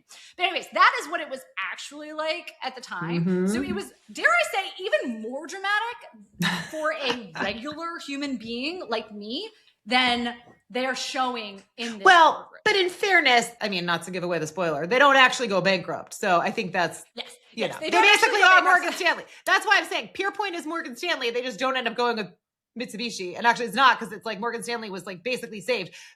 Actually, Pierpoint they really are Barclays. And I'll tell you why at the end, because you've probably forgotten what happened in October, November. Okay. But I was going to say, I mean, basically Morgan Stanley is what could have happened to them. That's what I'm saying. Like, that's why I'm like, they could have been fine. They could have been fine. So many ways to lose. So many ways to lose. Yes, Pierpoint could have been fine.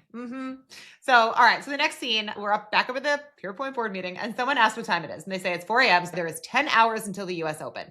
Tom says, put a fucking solution in front of me. So Adler says the Mitsubishi is still in play and he can wake the head of their London office. He says they want this as much as we do. Wilhelmina says the solve is not viable long-term given the state of his balance sheet. Again, like now I'm annoyed with her. Adler says this is to assuage the market's fears. All that matters is that we can plug the immediate hole.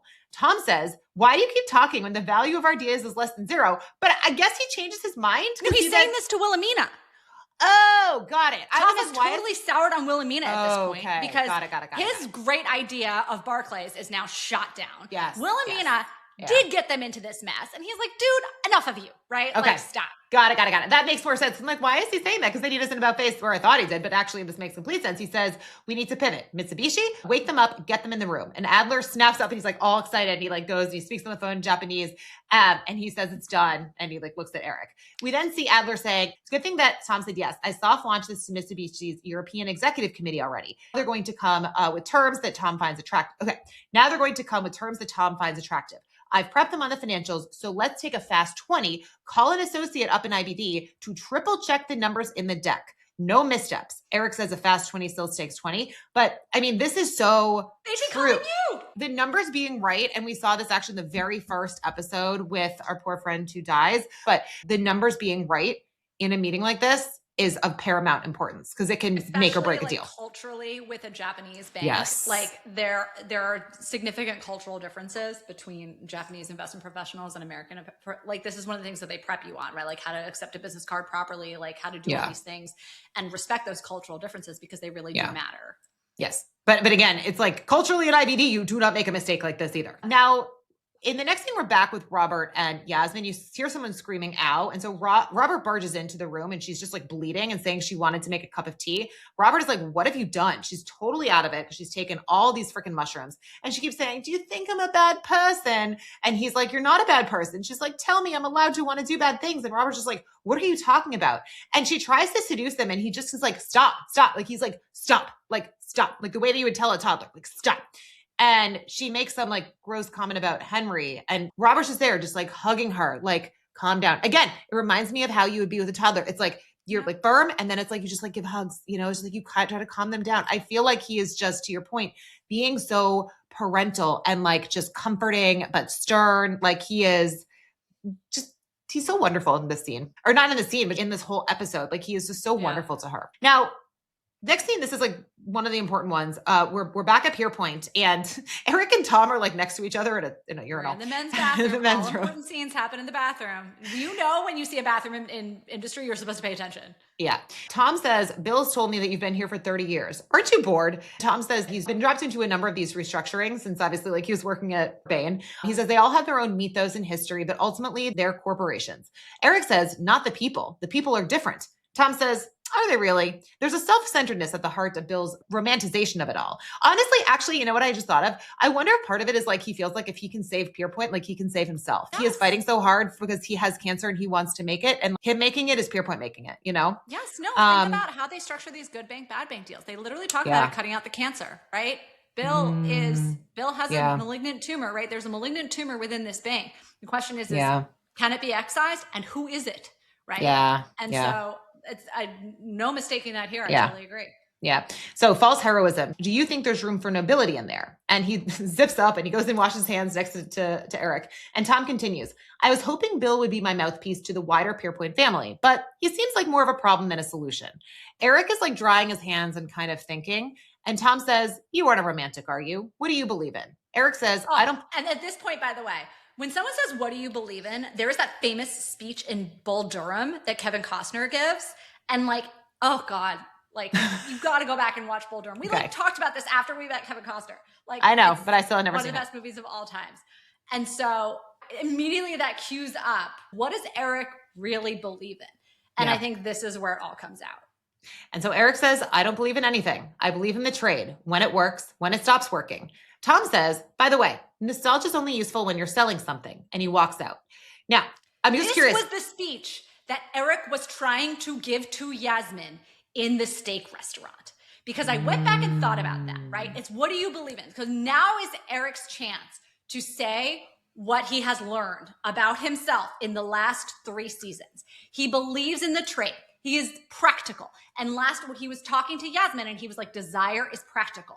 Yeah. That conversation happened right after he was asking her about her relationship with Henry Muck. And I think it was, okay, listen, these two institutions are in bed together. It's very, actually like, it's not such a leap to think that like you might take that, metaphor and take it literally. And you got in bed with Henry Muck. Desire is practical. I can understand how these situations put these people together. That's what I actually think. I think this episode tells us what Eric had been trying to say. Desire is practical. Eric's desire and his ambition are practical. If the trade isn't working, it's time to stop out and not get emotional about it. And he is having this revelation in his mind. This is where he is. We have finally seen Eric coming into his whole self in this moment right here in the bathroom, because that's where everyone always has their big revelations in industry. Yes, seriously. So I love this because he is done romanticizing these father, son, daughter, mentee, mentor relationships, right? It is now, what is the trade? And so it's funny because who says that? It's Harper, right? Yes. Slowly become Harper. Yep. So Bill walks in and says, any color that will help us with the pitch. Eric says, nope, a whole lot of nothing. Obviously, yes. And so but he's looking at the deck. Yes, Eric is looking over the numbers. I will say there was a few things I was like looking at. It's like they had the PE ratio. They don't have price to book, which they should have had for a financial institution because their assets they had price to sales. I saw.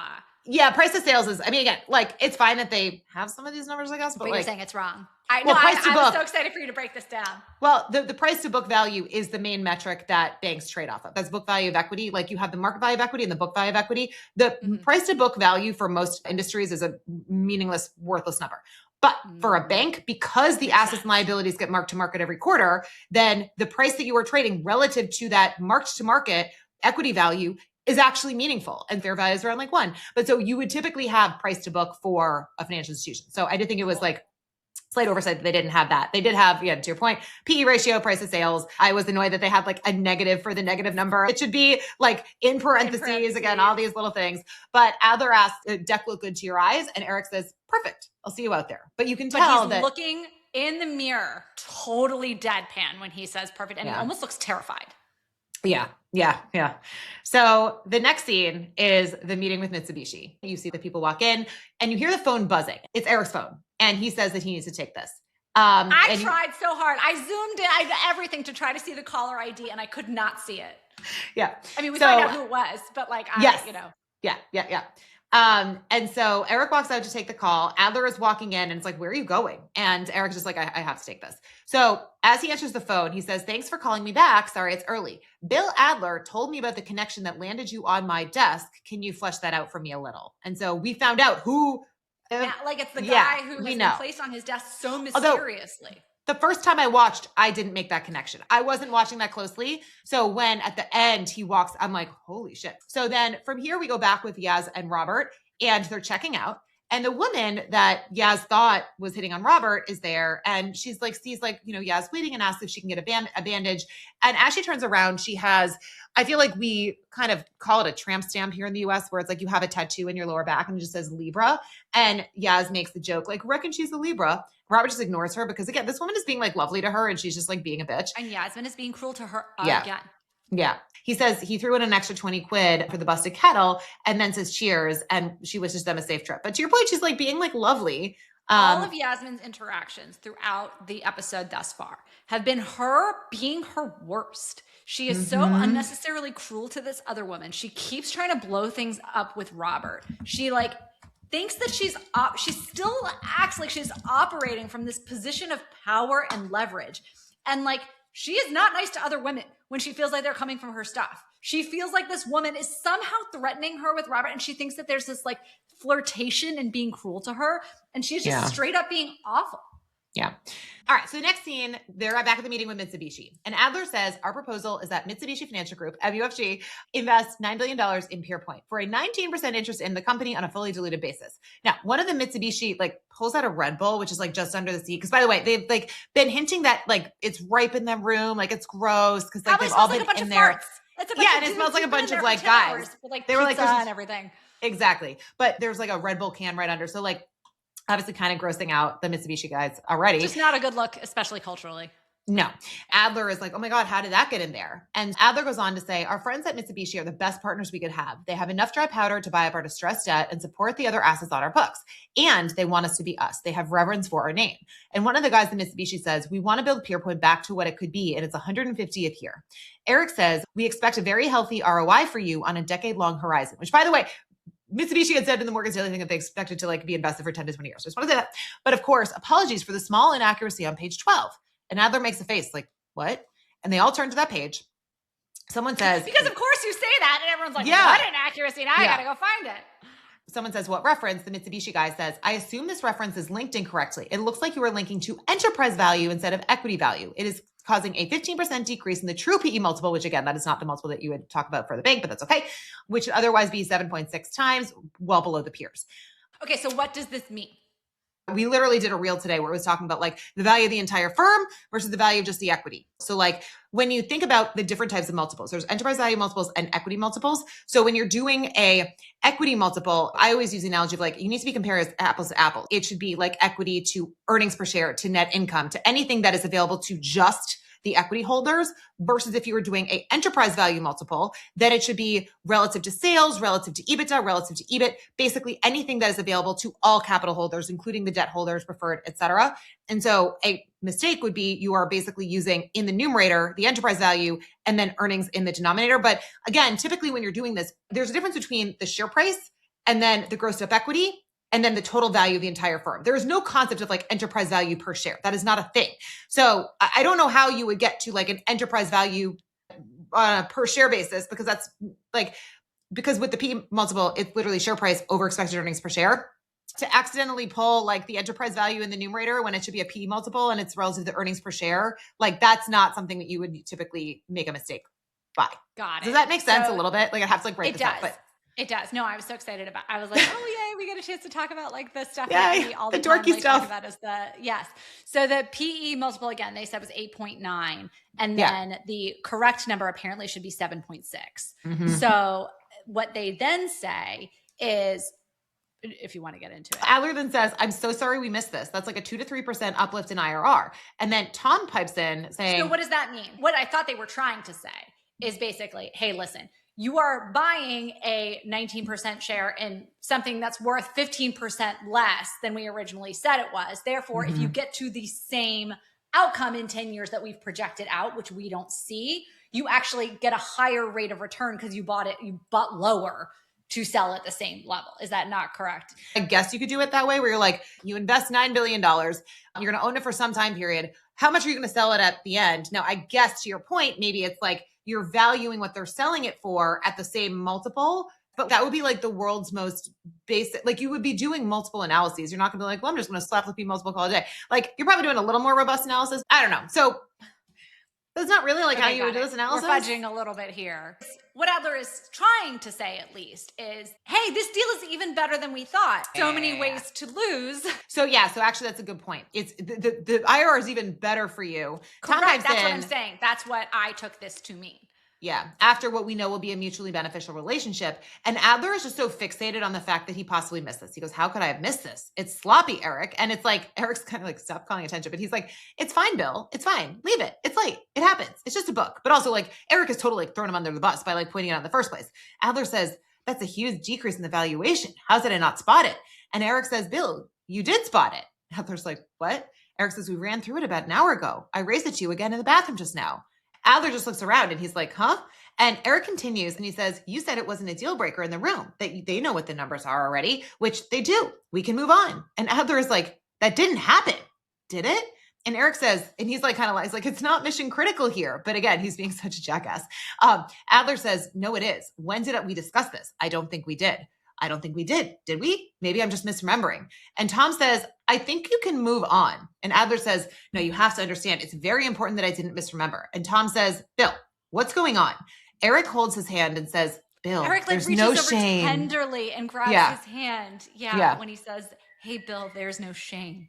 And Bill says, I'm so sorry. It's just, I've been quite sick and I didn't want to bring it up in this forum, and Eric says, you are fit to continue. And Tom says, gentlemen and lady, could you give us 5? So the Mitsubishi guy says, this isn't what I expect in these circumstances, but I think they walk out. And so Tom says, no, there should be multiple layers of review. My apologies. So they step out. Yeah. So just to be clear, what is happening here? Eric is gaslighting a terminally ill man into thinking that his brain tumor has caused him to forget hours worth of conversations and this error that's in this book. And he has now been forced to out himself as being sick in a room where you can't ever have anyone question your cognitive abilities. This is so dark and so low. Yep. And so Adler apologizes and says he should have breezed past it, but it's quite important for his prognosis. Tom asks what's wrong with him, and Adler says, I have a malignant tumor, but I haven't noticed much, if any, cognitive impairment, which is why, and then they say, you've been keeping this to yourself. You shouldn't be in here. Your health is of paramount importance, like they care about his health. Adler says, my performance has never been compromised. And Tom says, apart from when it just mattered. High stress, no sleep. This isn't the place for a sick man. Look, I want you to go home. This isn't a suggestion. And Bill is like tearing up and he says, I'm fit to work if I say I'm fit to work. And Tom says, I want you to go rest. Wilhelmina then says, Eric, why don't you go put Bill in a cab? And Eric gets up to walk him out. It's like that meme of like, okay, grandma, let's get you to bed. You know? Yeah. So next scene, we're back with Yaz, and she calls Denise, says she slept on it, and she does not want to take Rose's offer. And Denise asks, have you stopped to think about what this will do to the victims? And Yaz just is now screaming. She says, of course I thought about the victims, Denise, but you have to understand it's them or it's me. Rob comes out of a house and it's like raining, hops in the car. He's in the office of the Little Labs. He says that the company had their funding from the university cut off. They balked at commercial applications, only lab condition trials for mental disorders. And Yaz is like, why? Rob says it's illegal. And he says that Little Labs still wants to pursue it and be the first mover. He says, imagine being first in cannabis in California. And so Yaz is like apologizing. And Robert says, no, they want to move to Silicon Valley. And they said that if I can help unlock some VC dollars, that I would get head of business development. So Yaz asks, does this mean that you'd be moving to the States? And he says, maybe. And he puts a Little Labs hat on Yaz's head, kind of being like, maybe you can come with me and we'll like live out the dream together in the US. So next scene, we're back with Adler and Eric. And Adler says that he'll get some sleep and he'll come back in. Eric says, stay home for yourself. Adler says he'll smooth things over with Mitsubishi. And Eric says, peer-to-peer, stay home. More time with your family. The institution doesn't suffer. And that goes back to, was it season 1? This is in the season finale of all of our prior seasons. So in the in the final episode of season 1, episode 8, Reduction in Force, when Eric pulls his whole power play to oust Daria and come back through Harper and Adler, Adler says to Harper, this is an isolated issue. We work things out peer to peer. The institution doesn't suffer. Then, and by the way, at that point, Harper and Eric are at odds. So they're staring at each other being like, is this guy serious? Okay. Yeah. And Adler says, work it out. You're both salespeople, for God's sake. Okay. Yeah. Then in season 2, episode 8, when Harper and Eric pull their big surprise coup over DVD, right? They say these same lines again to Adler about the fact that there was this sexual harasser of Nicole, whom the institution was covering up, right? And Harper's like, I have this ace card up my sleeve. Now you have to keep me and blah, blah, blah. But remember, Adler told Eric when he sidelined him to senior relationship management that he should go spend more time with his family. So in that episode, when Eric and Harper ambush Adler, Eric says, all I'm saying is, let's work this out peer to peer. And Harper says the institution doesn't suffer. And again, that's when she's leveraging that threat of Nicole and her sexual harassment. So now we finally have Eric not only saying Adler's best lines back to him, but Eric has fully completed his descent or transformation or whatever into the same kind of monster that Harper became. The teacher has become the student, has become the teacher once more, right? I mean, this is 100% on purpose. Like this wasn't an accident or anything like that.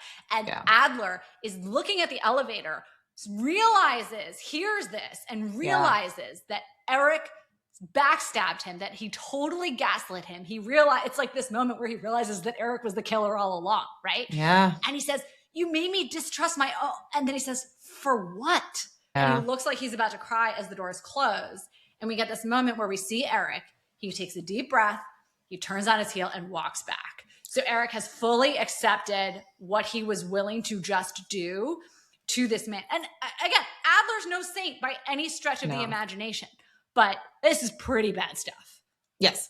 So the next scene, we're with Harper, who's outside. You see her looking at her Bloomberg app and her Pierpoint stock price. And someone slows down a car because the car is driving by. A man hops out and he says, you Harper Stern? Otto wants to see you. Get in the car.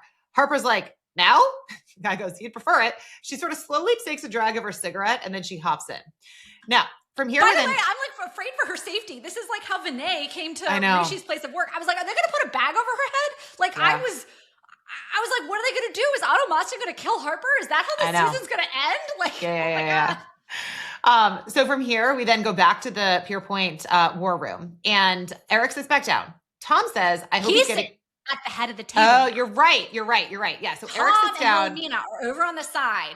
Adler had been at the head of the table running the meeting. So now Eric has killed the king and is now stepping into his shoes at the seat at the head of the table.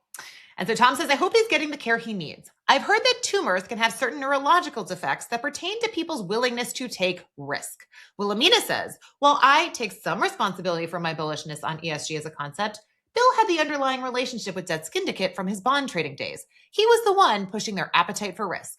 And Eric is like, yeah, fixed income was more Bill's background. Basically, like they're all deciding they're going to throw Bill Adler under the bus. And Eric is like, yes, I will play ball.